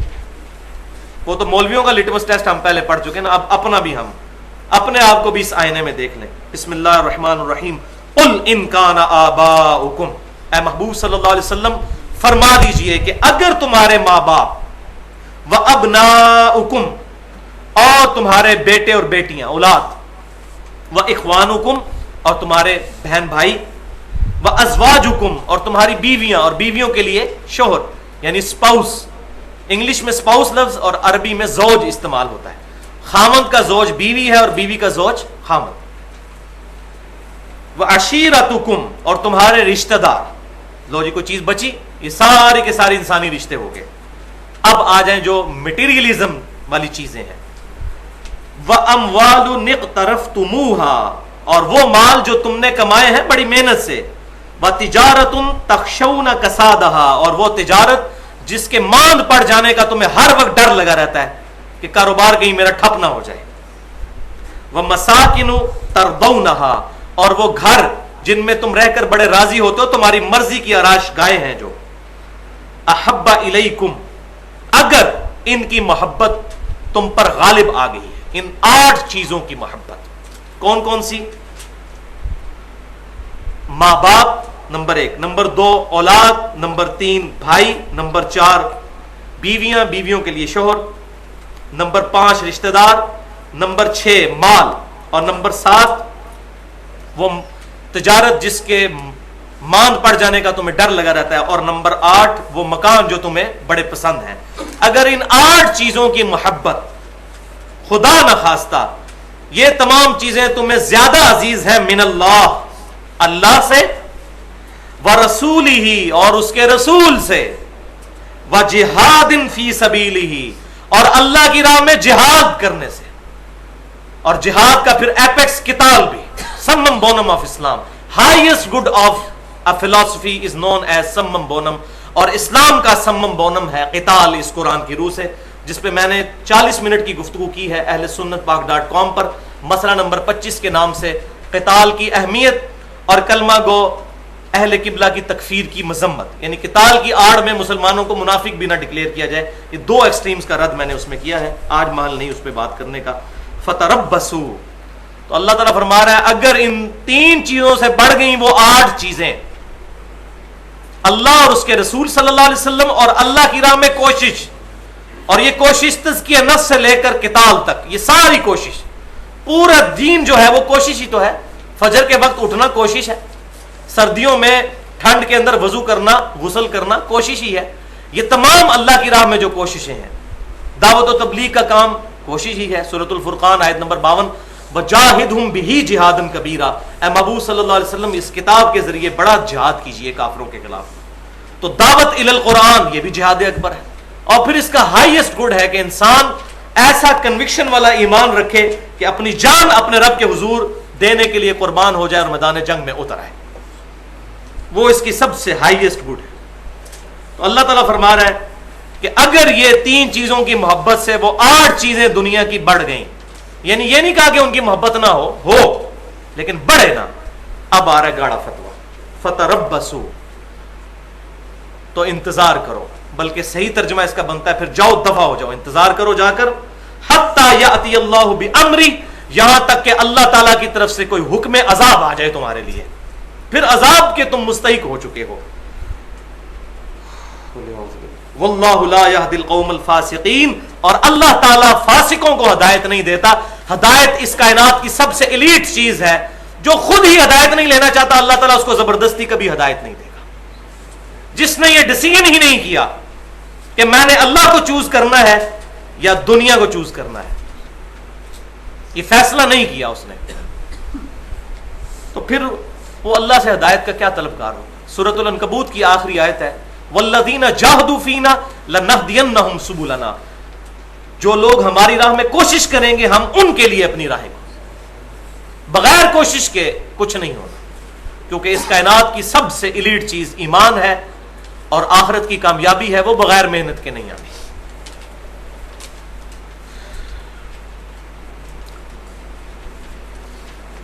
لہذا ان آیات کے اندر، اس خصوصاً سورہ توبہ کی آیت نمبر 24 کے اندر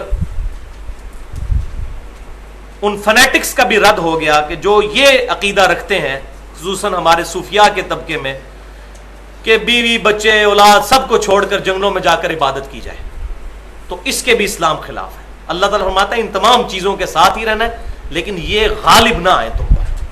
اور میں یہ سمجھتا ہوں کہ اس سے بڑا کوئی مجرم ہی نہیں ہے جو شیطان کو ننگا ناچنے دے اور خود جا کے پہاڑوں میں بیٹھ کر عبادت کرے. وہ تو انبیاء کے طریقے پر نہیں. انبیاء اکرام علیہ السلام جو تھے وہ دنیا میں رہ کر شیطان کو للکارتے تھے اور حق بات لوگوں تک پہنچاتے تھے. ایکسٹروورٹس ہوتے تھے، جس کو فلسفے کی لینگویج میں کہا جاتا ہے. انٹروورٹس نہیں، ایکسٹروورٹس، ڈائنامک لوگ، لوگوں کو ایمفسائز کرنے والے لوگ.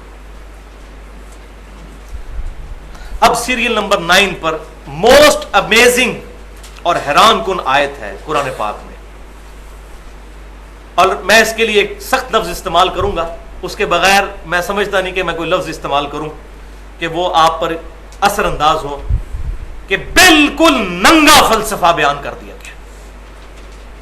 ننگا فلسفہ، کوئی بات نہیں پوشیدہ رکھی گئی.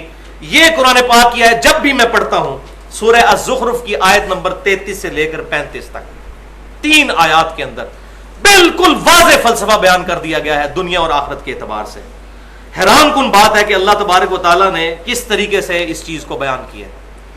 قرآن پاک میں سب سے حیران کن آیت مجھے اپنی پوری تعلیم کے دوران اگر کوئی لگی ہے تو یہ آیت ہے. بسم اللہ الرحمن الرحیم. وَلَوْلَا أَن يَكُونَ النَّاسُ أُمَّةً وَاحِدَةً، اگر اس بات کا ڈر نہ ہوتا کہ سب کے سب لوگ ہی ایک امت ہو جائیں گے، یعنی سارے ہی کافر ہو جائیں گے، سارے ہی اللہ سے روح گردانی کر لیں گے. اللہ فرماتا ہے اگر اس چیز کا ڈر نہ ہوتا تو ہم کیا کرتے؟ لَجَعَلْنَا لِمَن يَكْفُرُ بِالرَّحْمَنِ لِبُيُوتِهِمْ سُقُفًا، تو ہم بنا دیتے رحمان کے منکرین کے لیے، جو رحمان سے کفر اختیار کرتے ہیں، ان کے گھروں کی چھتیں من فضہ، چاندی کی چھتیں بنا دیتے. لیکن ڈر یہ تھا کہ ایسی شان و شوکت کافروں کی دیکھ کر تم سارے کافر نہ ہو جاؤ دنیا کی محبت میں، کہ اصل کامیاب تو یہ لوگ ہیں. یعنی انسانیت پہ اللہ تعالیٰ کو کوئی کانفیڈنس نہیں ہے کہ انسان بیسیکلی اپنی انسٹنکٹ میں برائی کی طرف زیادہ مائل ہوتا ہے.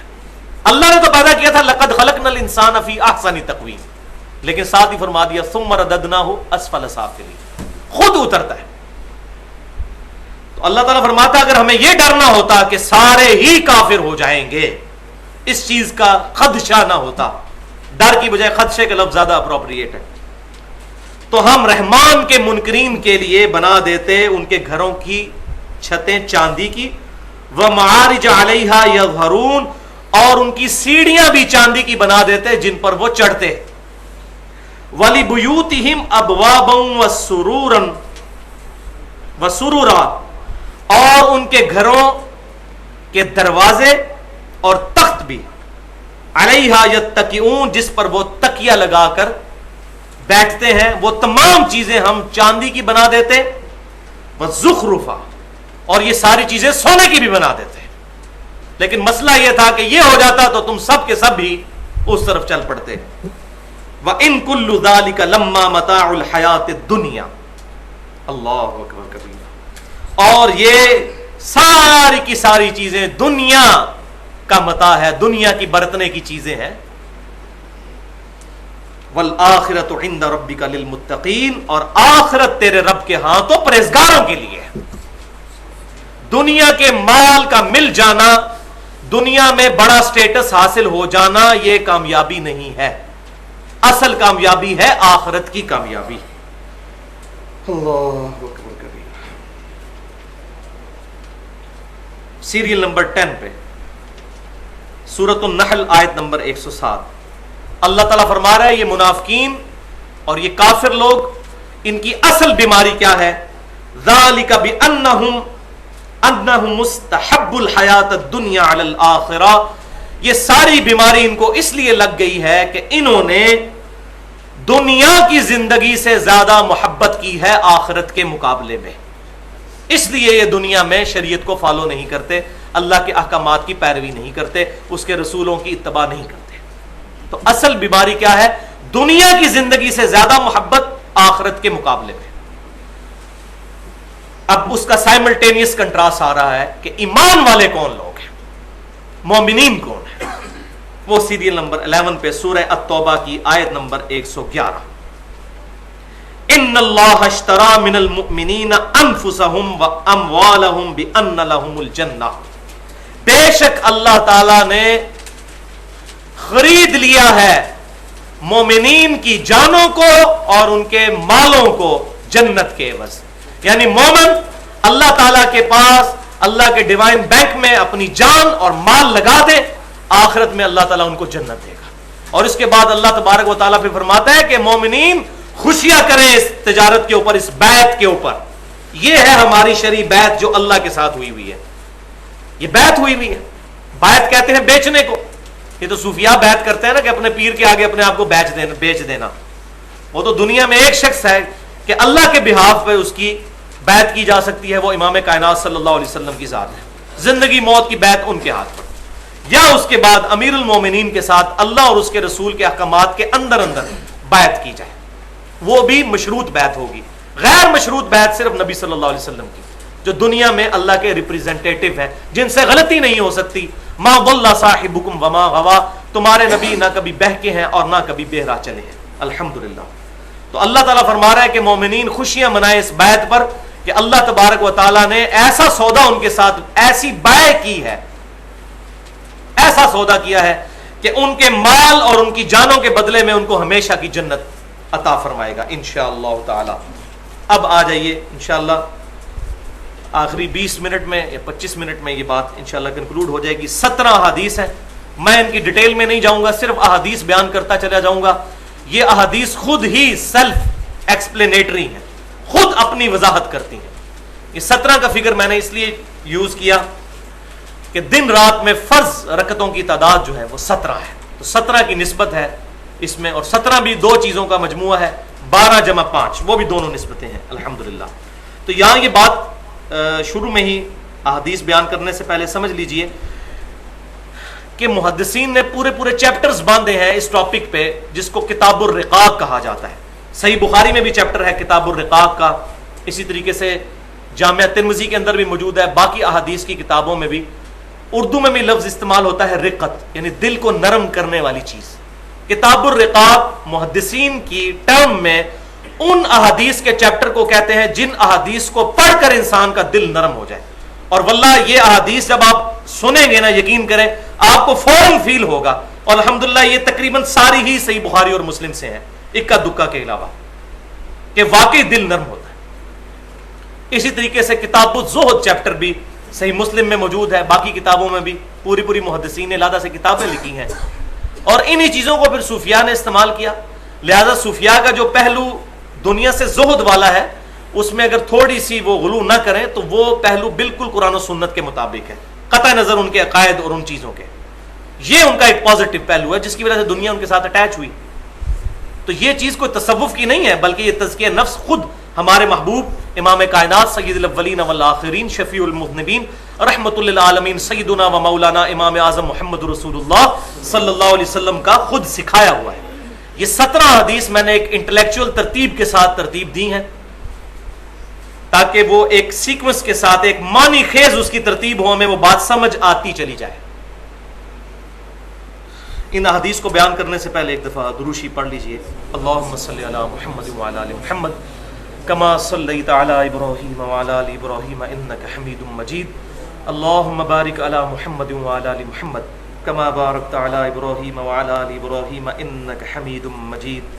بھائیو اپنی پوری کیفیت طاری کریں کہ واقعی آپ صلی اللہ علیہ وسلم ہم سے مخاطب ہیں۔ یقین کریں یہ احادیث بیان کرنا بڑا مشکل ہے۔ پہلی حدیث صحیح بخاری اور صحیح مسلم کی متفق علیہ حدیث ہے۔ امیر المؤمنین سیدنا عمر فاروق رضی اللہ تعالی عنہ نبی صلی اللہ علیہ وسلم کی خدمت میں حاضر ہوئے۔ آپ صلی اللہ علیہ وسلم اپنی چٹائی پر لیٹے ہوئے تھے، ایک چمڑے کا تکیہ تھا جس میں کھجور کے پتوں کی چھال ڈال کر اس تکیے کو تیار کیا گیا تھا، کسی روئی کے ساتھ نہیں، فوم کے ساتھ نہیں۔ سیدنا عمر رضی اللہ تعالیٰ عنہ حاضر خدمت ہوئے، نبی صلی اللہ علیہ وسلم اٹھ کر بیٹھے تو سیدنا عمر کی نگاہ آپ صلی اللہ علیہ وسلم کی کمر پر پڑی تو اس پر چٹائی کے نشان بن چکے تھے۔ اس کا مطلب ہے کہ آپ صلی اللہ علیہ وسلم کے اوپر چادر بھی نہیں تھی، ایک تہمد ہی تھی۔ ایسا فخر۔ سیدنا عمر رضی اللہ تعالیٰ عنہ کی آنکھوں میں بے اختیار آنسو آ گئے اور کہا اللہ کے رسول صلی اللہ علیہ وسلم آپ اللہ سے دعا کیوں نہیں کرتے کہ اللہ تعالیٰ نے کیسر و کسرا کو تو دنیا میں اتنا نواز رکھا ہے، حالانکہ وہ تو اللہ کی عبادت بھی نہیں کرتے، اور آپ صلی اللہ علیہ وسلم کی یہ حالت ہے۔ تو آپ صلی اللہ علیہ وسلم جلال میں آئے اور فرمایا اے خطاب کے بیٹے، لگتا ہے دنیا کی حقیقت ابھی تک تجھ پر نہیں کھلی۔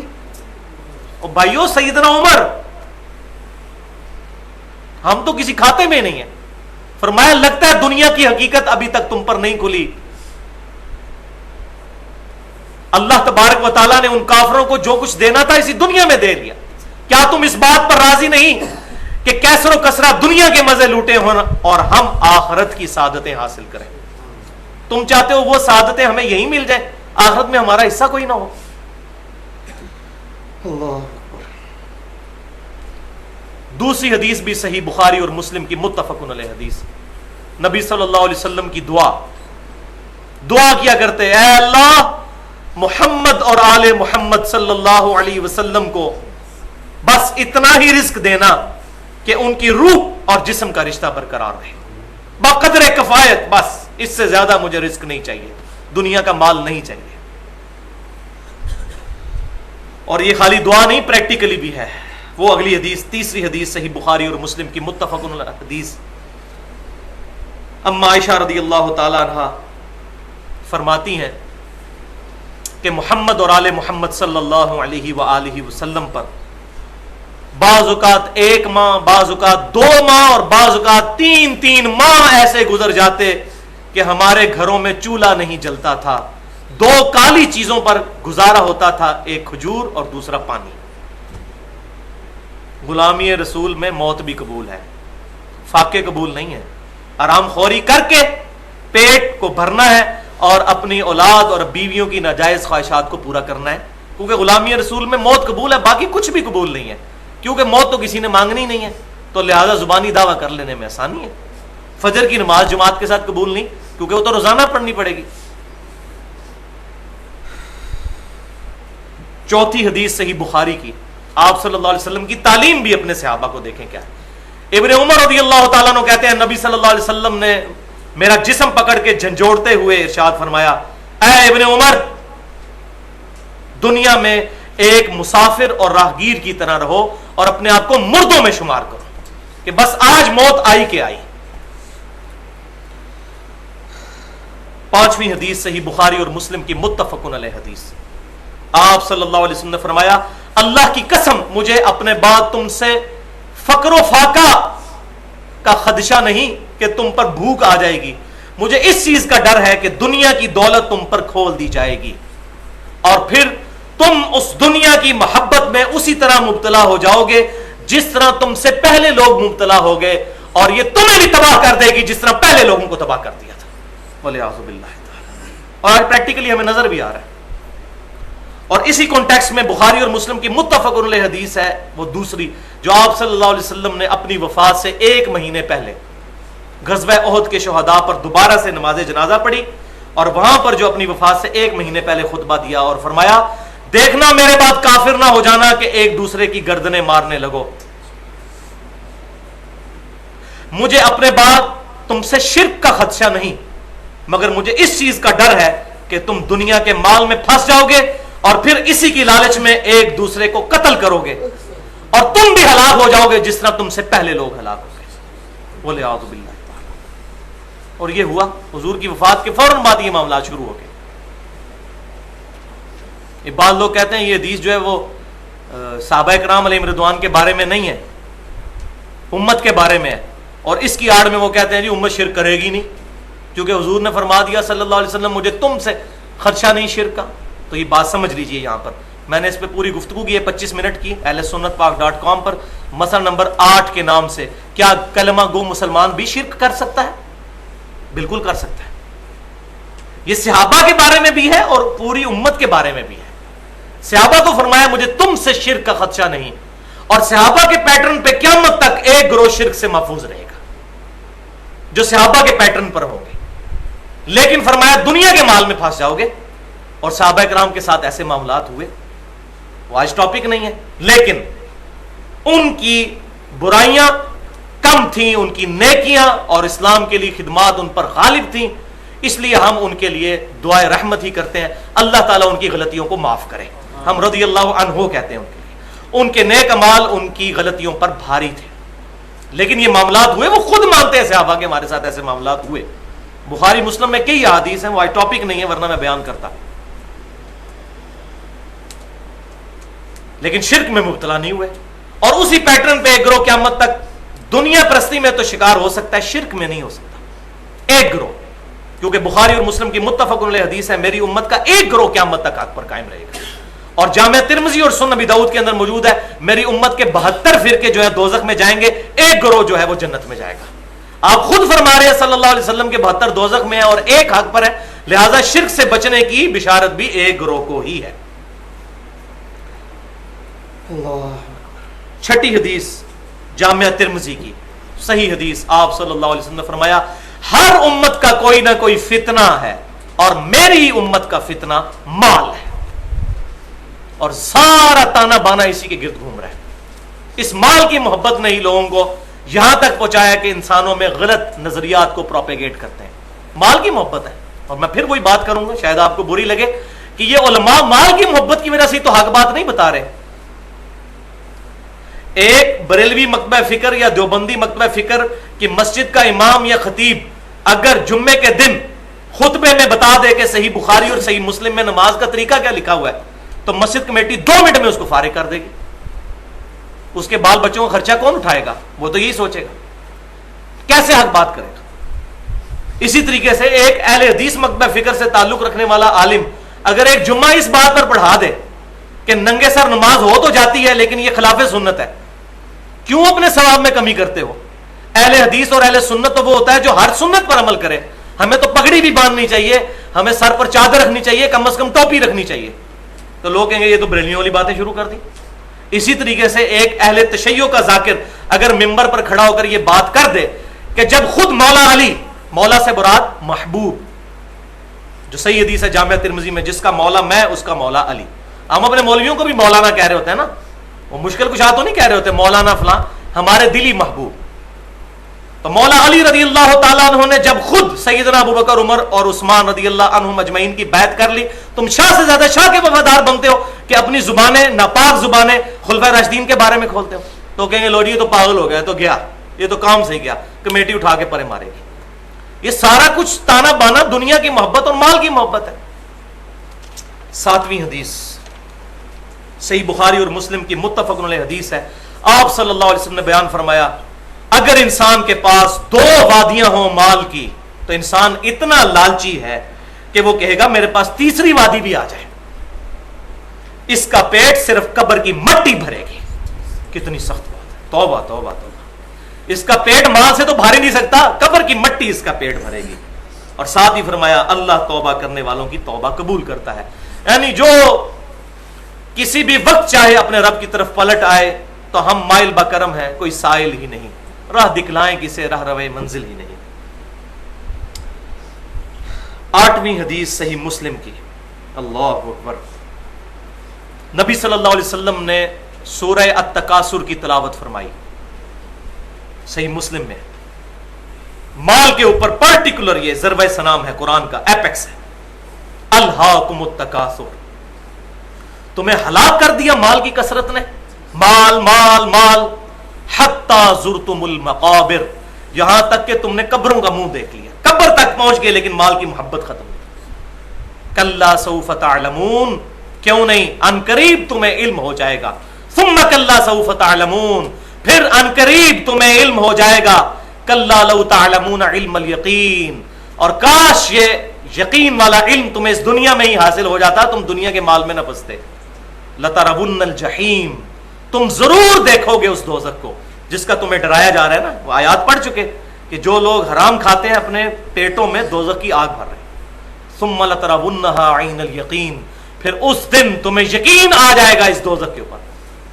لیکن اس دن کیا ہوگا پھر؟ ثم لتسألن یومئذ عن النعیم, پھر اس دن بالضرور تم سے ہر نعمت کے بارے میں پوچھا جائے گا. یہ نعمت دی تھی, اس کا استعمال کیا کیا, ہاتھوں کو کس کام میں لگایا, آنکھیں کس کام میں لگائیں, زبان کس کام میں لگائی, پاؤں کس کام میں لگائے. بخاری اور مسلم کی متفق علیہ حدیث ہے. آنکھیں بھی زنا کرتی ہیں, کان بھی زنا کرتے ہیں, زبان بھی زنا کرتی ہے, دل بھی زنا کرتا ہے, شرمگاہ اس کی تصدیق کرتی ہے. والعیاذ باللہ تعالی. آپ صلی اللہ علیہ وسلم نے سورہ تکاثر کی سورت تلاوت کی, الہاکم التکاثر. پھر آپ صلی اللہ علیہ وسلم نے فرمایا کہ ابن آدم کہتا ہے میرا مال میرا مال میرا مال. یہ صحیح مسلم کے الفاظ. حالانکہ تیرا مال تو صرف وہ ہے جو تو نے کھا کر ختم کر دیا, یا پہن کر بوسیدہ کر دیا, یا اللہ کی راہ میں صدقہ کر کے آخرت کے لیے محفوظ کر لیا اللہ کے ڈیوائن بینک میں. یہ 3 صورتیں تیرے مال کی, اور اس کے علاوہ جو مال ہے وہ تو تیرا ہے ہی نہیں ہے. بلکہ صحیح بخاری اور مسلم کی متفق علیہ حدیث ہے اسی کانٹیکسٹ میں کہ آپ صلی اللہ علیہ وسلم نے فرمایا کہ میت کے ساتھ 3 چیزیں ہوتی ہیں, 2 واپس آ جاتی ہیں اور 1 وہاں پر رہ جاتی ہے. جو واپس آتی ہیں اس کے رشتہ دار اور مال یہ واپس آ جاتے ہیں, اس کے اعمال اس کے ساتھ جاتے ہیں. نویں حدیث صحیح بخاری اور مسلم کی متفقن علیہ حدیث. دیکھ لیں بخاری مسلم سے میں باہر ہی نہیں گیا اکا دکا کے علاوہ, کوئی شک ہی نہ ہو کہ یہ حدیثیں ضعیف ہیں یا وہ چکر میں پڑھے ہی نہ بندہ. نویں حدیث, آپ صلی اللہ علیہ وسلم نے علاج فرمایا اور فرمایا کہ مالداری مال اور ساز و سامان سے نہیں ہوتی, بلکہ مالداری تو نفس کی قناعت سے ہوتی ہے. جس نے قناعت اختیار کر لی وہی امیر آدمی ہے, ورنہ کروڑ پتی بھی ہو تو وہ کہے گا میں تو غریب ہوں, بڑی مشکل سے گزارا ہوتا ہے. آپ جتنے کروڑ پتی لوگ ہیں وہ کہتے ہیں بڑی مشکل سے گزارا ہوتا ہے. بلکہ صحیح مسلم میں حدیث ہے, آپ صلی اللہ علیہ وسلم نے فرمایا اس شخص نے کامیابی حاصل کر لی. 3 باتیں ارشاد فرمائی, یہ ہم بھی اپنے آپ پر اپلائی کر کے دیکھیں. نمبر 1, جس نے اپنے رب کی اطاعت اور فرمانبرداری اختیار کر لی. نمبر 2, اس کو بقدر ضرورت رزق ملا.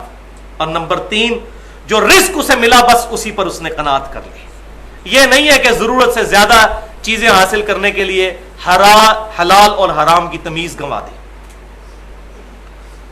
اور پھر ساتھ ہی آپ صلی اللہ علیہ وسلم نے صحیح بخاری اور مسلم میں متفق علیہ حدیث اور ہے, آپ صلی اللہ علیہ وسلم نے فرمایا کہ اپنے مال اور سٹیٹس اور خوبصورتی میں کبھی بھی اپنے سے اوپر والے کو نہ دیکھو بلکہ نیچے والے کو دیکھو.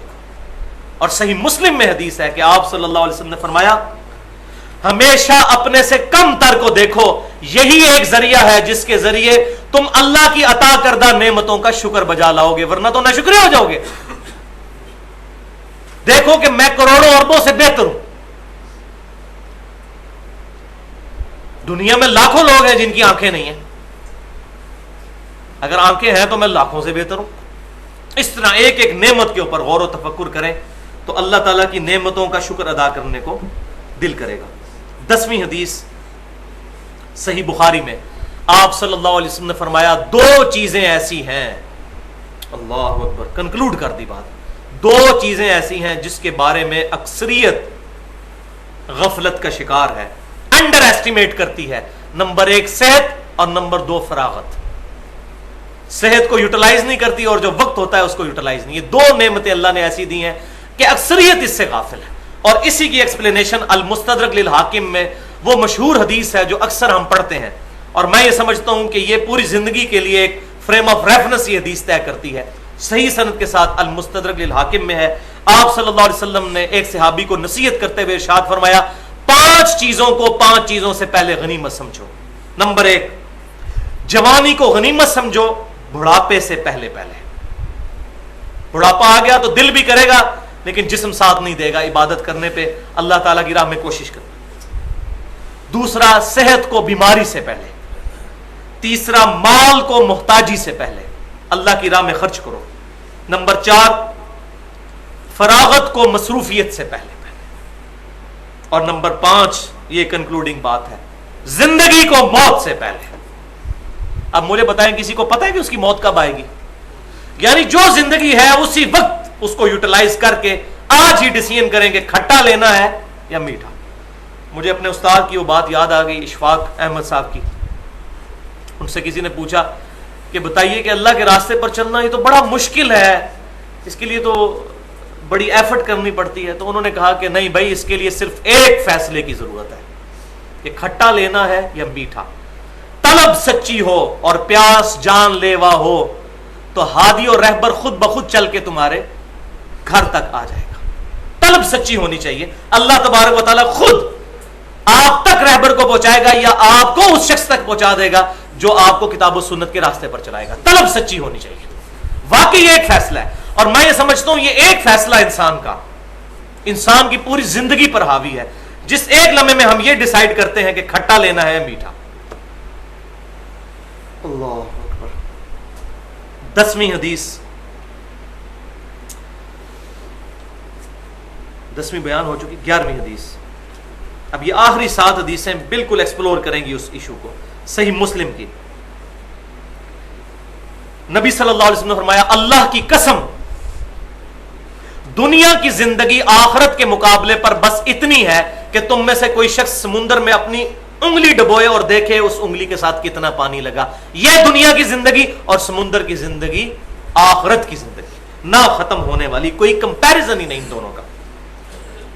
12ویں حدیث صحیح مسلم کی, آپ صلی اللہ علیہ وسلم اپنے صحابہ کرام علیہم رضوان کے ساتھ ایک گندگی کے ڈھیر کے پاس سے گزر رہے تھے. وہاں پر ایک چھوٹا بکری کا بچہ مردار حالت میں پڑا ہوا تھا. تو آپ صلی اللہ علیہ وسلم کوئی موقع نہیں جانا دیتے تھے اپنے صحابہ کو سمجھانے کا. فرمایا تم میں سے کوئی شخص ایک چاندی کے درہم کے عوض اس کو خریدنا پسند کرے گا؟ تمام صحابہ نے کہا یا رسول اللہ آپ ایک درہم کی بات کر رہے ہیں؟ آج سمجھ لیں کہ آج کے حساب سے 1 روپیہ سب سے کم تر چیز, ہم تو اس سے بھی کم تر پر اس کو لینے کے لیے پسند نہیں کریں گے. تو آپ صلی اللہ علیہ وسلم فرمایا اللہ کی قسم, اللہ کے نزدیک پوری دنیا کی اہمیت اس مردار بکری جتنی بھی نہیں. اصل چیز والآخرۃ خیر وابقی ان ھذا لفی الصحف الاولی صحف ابراہیم و موسیٰ. اور بھائیو ایک ہی کانٹے کی بات یونیورسل ٹروتھ تھا پچھلی کتابوں میں بھی اور اس کتاب میں بھی, ابراہیم علیہ السلام کے صاحب میں بھی اور موسیٰ علیہ السلام کے صاحب میں بھی, کہ دنیا کی زندگی جو ہے یہ عارضی ہے, آخرت کی باقی رہنے والی ہے, نہ ختم ہونے والی اور بہتر ہے. 13ویں حدیث صحیح مسلم کی, نبی صلی اللہ علیہ وسلم نے فرمایا دنیا کی زندگی مومن کے لیے قید خانہ ہے اور کافر کے لیے جنت ہے. مومن کے لیے پھر قیدیں ہیں, یہاں پر شریعت کی قید کے اندر اندر زندگی گزارنی ہے. کافر کے لیے جنت ہے, کرے یاشیاں جو مرضی کرتا پھرے. تو اگر واقعی کوئی مومن ہے اس کے لیے دنیا کی زندگی پھر ایسٹ نہیں ہوگی, لائبلٹی ہوگی. آخرت کی زندگی اس کے لیے ایسٹ ہوگی اگر ہم فائنانس کی ٹرم میں بات کریں. 14ویں حدیث صحیح بخاری اور مسلم کی متفق علیہ حدیث ہے. اللہ اکبر. بھائیو یہ بھی چند امپریسو احادیث میں سے ایک ہے کہ آپ صلی اللہ علیہ وسلم نے فرمایا کہ اللہ تعالیٰ نے دوزخ کو شہوات کے ساتھ ڈھانپ دیا ہے, جس کو اگر میں پنجابی میں ٹرانسلیٹ کروں نا تو وہ صحیح ہے, کڑگا لگا دیا ہے کہ شہوت کے اندر مبتلا ہو کے دوزخ تک انسان پہنچ ہی جائے گا. دوزخ کو شہوات کے ساتھ ڈھانپ دیا ہے اور جنت کو ناگوار چیزوں کے ساتھ ڈھانپا ہوا ہے. جنت تک پہنچنے کے لیے پھر ناگوار چیزیں ہیں, گرمیوں کے روزے بھی رکھنے ہوں گے, سردیوں میں نمازیں بھی پڑھنی ہوں گی اور فجر کی نماز مسجد میں پڑھنی ہوگی, جو منافق پر بھاری ہے. بخاری اور مسلم کی متفق علیہ حدیث ہے. رحمت للعالمین کا گاڑا فتویٰ ہے کہ منافق پہ یہ 2 نمازیں عشاء اور فجر بھاری ہیں صلی اللہ علیہ وآلہ وسلم. تو جنت کو ناگوار چیزوں کے ساتھ ڈھانپ دیا گیا ہے اور دوزخ کو شہوات کے ساتھ. اس کی ٹرو ایکسپلینیشن ہے, جس طرح میں نے کہا تھا کہ وہ آیت موسٹ امیزنگ تھی میرے لیے, سورہ الزخرف کی 33 سے 35, کہ اگر یہ خدشہ نہ ہوتا کہ سارے ہی کافر ہو جائیں گے تو ہم کافروں کے گھروں کی چھتیں اور ان کی سیڑھیاں چاندی کی بنا دیتے اور ان کے گھروں کے دروازے اور سارے معاملات, ان کے تخت جو ہیں وہ چاندی اور سونے کے کر دیتے. لیکن ہمیں ڈر تھا کہ یہ معاملہ ہو جائے گا, خدشہ تھا کہ سب لوگ ہی کافر ہو جائیں گے. بالکل اس لیول کی حدیث ہے. اس کی ٹرانسلیشن میں جو بخاری اور مسلم کی ایکسپلینیشن میں جامعہ ترمذی, سنن ابی داؤد اور سنن نسائی میں صحیح سند کے ساتھ اسی حدیث کی ایکسپلینیشن ہے جو بخاری اور مسلم میں ہے کہ دوزخ کو شہوات کے ساتھ ڈھانپا گیا اور جنت کو ناگوار چیزوں کے ساتھ. نبی صلی اللہ علیہ وسلم بیان فرماتے ہیں جب اللہ تعالیٰ نے جنت کو پیدا فرمایا تو جبرائیل علیہ السلام کو کہا کہ جائیے جنت کو دیکھیے. تو جبرائیل علیہ السلام نے جنت کی نعمتوں کو دیکھا. پھر اللہ تعالیٰ نے ان سے پوچھا کہ آپ نے جنت کو کیسا پایا؟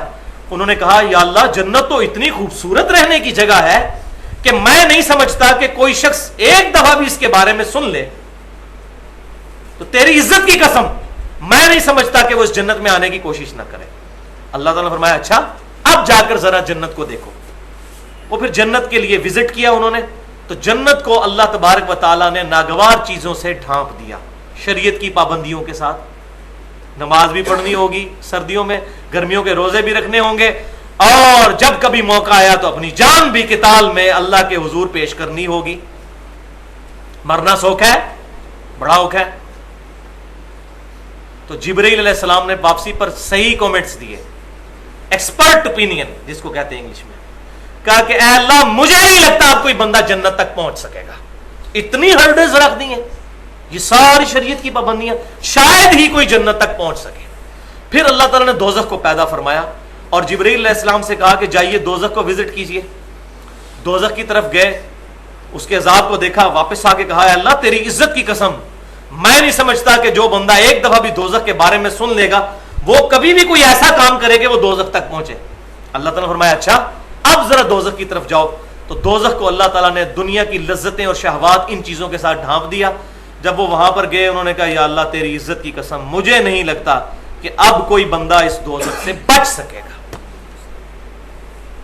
اور ہمیں پریکٹیکلی نظر بھی آ رہا ہے. وَلِعَوْذُ بِاللَّهِ تَعَالَى. اللہ اکبر. 15ویں حدیث صحیح مسلم کی, اور یہ ہے ڈھارس بندانے والی اب حدیثیں. اتنی سخت سخت باتیں سنی, اب تھوڑا سا دل کو نرم کرنے کے لیے, ڈھارس بندانے کے لیے. صحیح مسلم کی حدیث کہ آپ صلی اللہ علیہ وسلم نے فرمایا کہ روز قیامت ایک دوزخی شخص کو بلایا جائے گا جس کے لیے دوزخ کا فیصلہ ہونا ہوگا, یعنی دنیا کا وہ کتا بنا ہوگا, دنیا پرست ہوگا, اس کے لیے ڈسیژن ہوگا دوزخ کا. تو اللہ تبارک و تعالیٰ اس کو بلائے گا اور فرشتوں سے کہے گا ذرا اس کو ایک گھوتا لگاؤ نا دوزخ کا. اور نبی صلی اللہ علیہ وسلم فرماتے ہیں کہ اس بندے نے دنیا میں بڑی آرائش کی زندگی اور بڑی ٹھاٹ باٹ اور لذتوں والی زندگی گزاری ہوگی, لیکن جب دوزخ کا ایک پھیرا لگایا جائے گا پھر اللہ تعالیٰ پوچھے گا کیا دنیا کے اندر کوئی لذت دیکھی؟ وہ کہے گا اللہ تیری عزت کی قسم میں نے دنیا میں کوئی سکھ نہیں پایا. یعنی ایک پھیرا لگا کر وہ دنیا کی ساری لذتیں بھول جائے گا. پھر اللہ تعالیٰ ایک اس شخص کو بلائے گا جس کے لیے جنت کا فیصلہ ہونا ہوگا, لیکن دنیا میں اس نے بڑی تنگ دستی میں, بڑی مفلسی میں, بڑی ناگواری کی زندگی دنیا میں گزاری ہوگی, لیکن اللہ کو ریسپانس کیا ہوگا. اللہ تعالیٰ فرمائے گا فرشتوں اس کو ذرا ایک پھیرا لگاؤ نا جنت کا. اور جنت کا ایک پھیرا لگائے گا, پھر اللہ تعالیٰ پوچھے گا ہاں بھائی کبھی تو نے دنیا میں تکلیف دیکھی؟ وہ کہے گا یا اللہ تیری عزت کی قسم کبھی نہیں دیکھی. سب کچھ بھول جائے گا.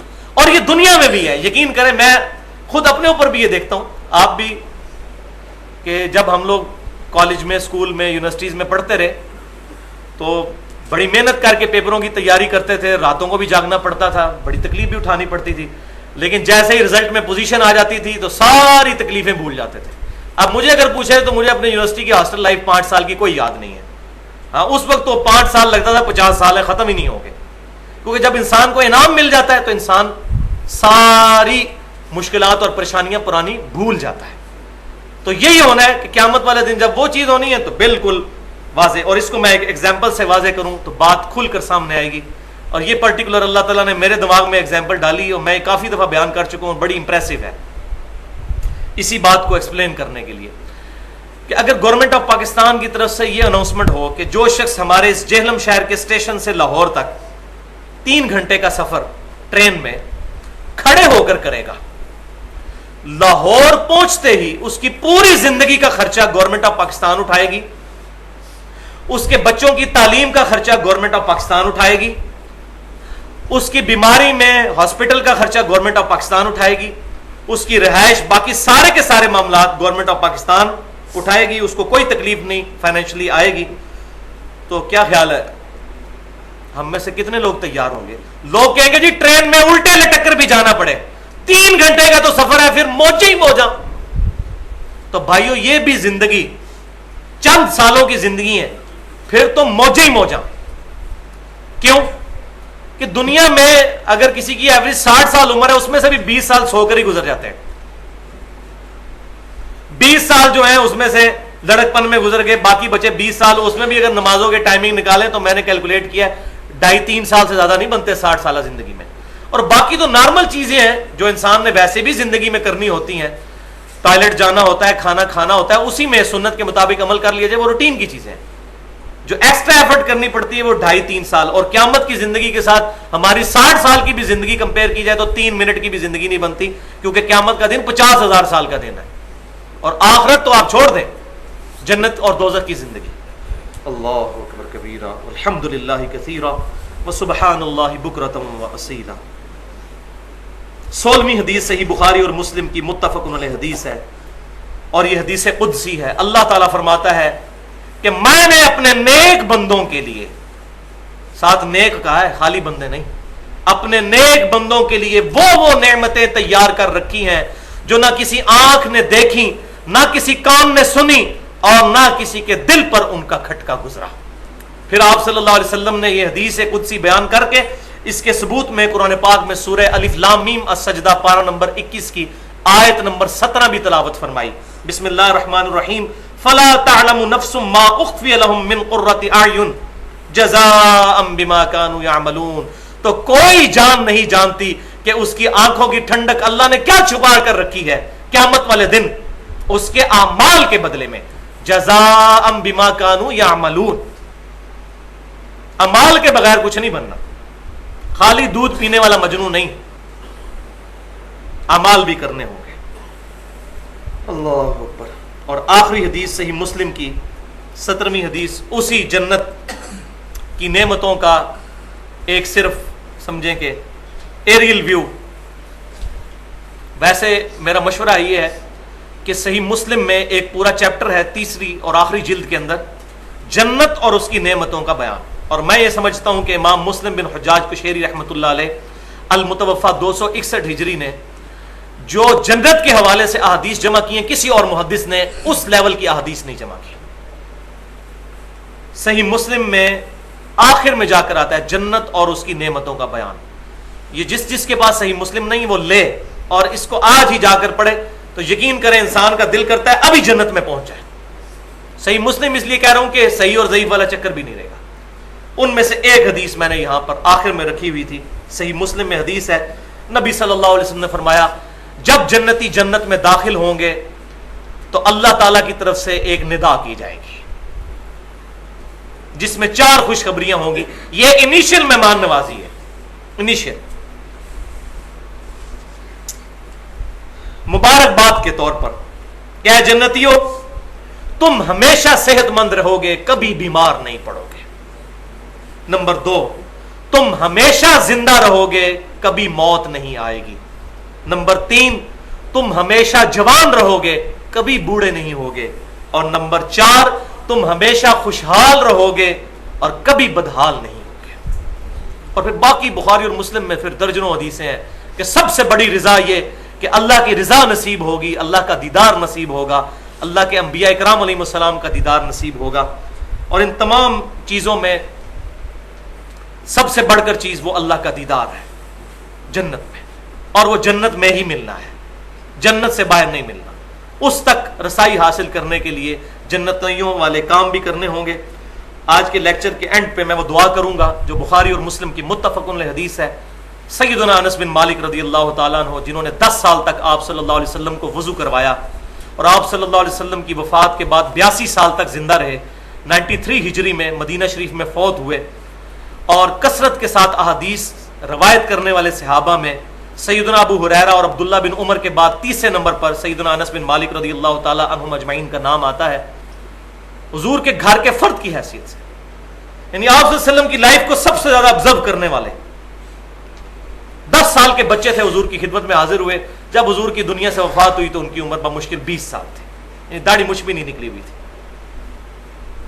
وہ کہتے ہیں بخاری اور مسلم کی متفق علیہ حدیث ہے کہ آپ صلی اللہ علیہ وسلم کی اکثر دعا یہ ہوا کرتی تھی, آپ کوئی اور دعا کریں یا نہ کریں, ایک دعا آپ ہمیشہ کیا کرتے تھے, اللہم ربنا آتنا فی الدنیا حسنہ وفی الآخرۃ حسنۃ وقنا عذاب النار. اے اللہ ہمیں اس دنیا کی زندگی میں بھی بھلائیاں عطا فرما اور آخرت کی زندگی میں بھی بھلائیاں, اور آخرت کی سب سے بڑی بھلائی وقنا عذاب النار, ہمیں آگ کے عذاب سے بچا لے. آمین. اللہ تعالیٰ سے دعا ہے جو حق بات میں نے کہی اللہ تعالیٰ ہمارے دلوں میں راسخ فرمائے. اگر جذبات میں میرے منہ سے کوئی غلط بات نکل گئی تو اللہ تعالیٰ ہمارے دلوں سے معاف کر دے. ہمیں کتاب و سنت کی تعلیمات پر عمل کر کے دوسروں تک پہنچانے کی توفیق عطا فرمائے. سبحانک اللہم و بحمدک اشہد ان لا الہ الا انت استغفرک و اتوب الیک وما علینا الا البلاغ المبین. جزاکم اللہ خیر.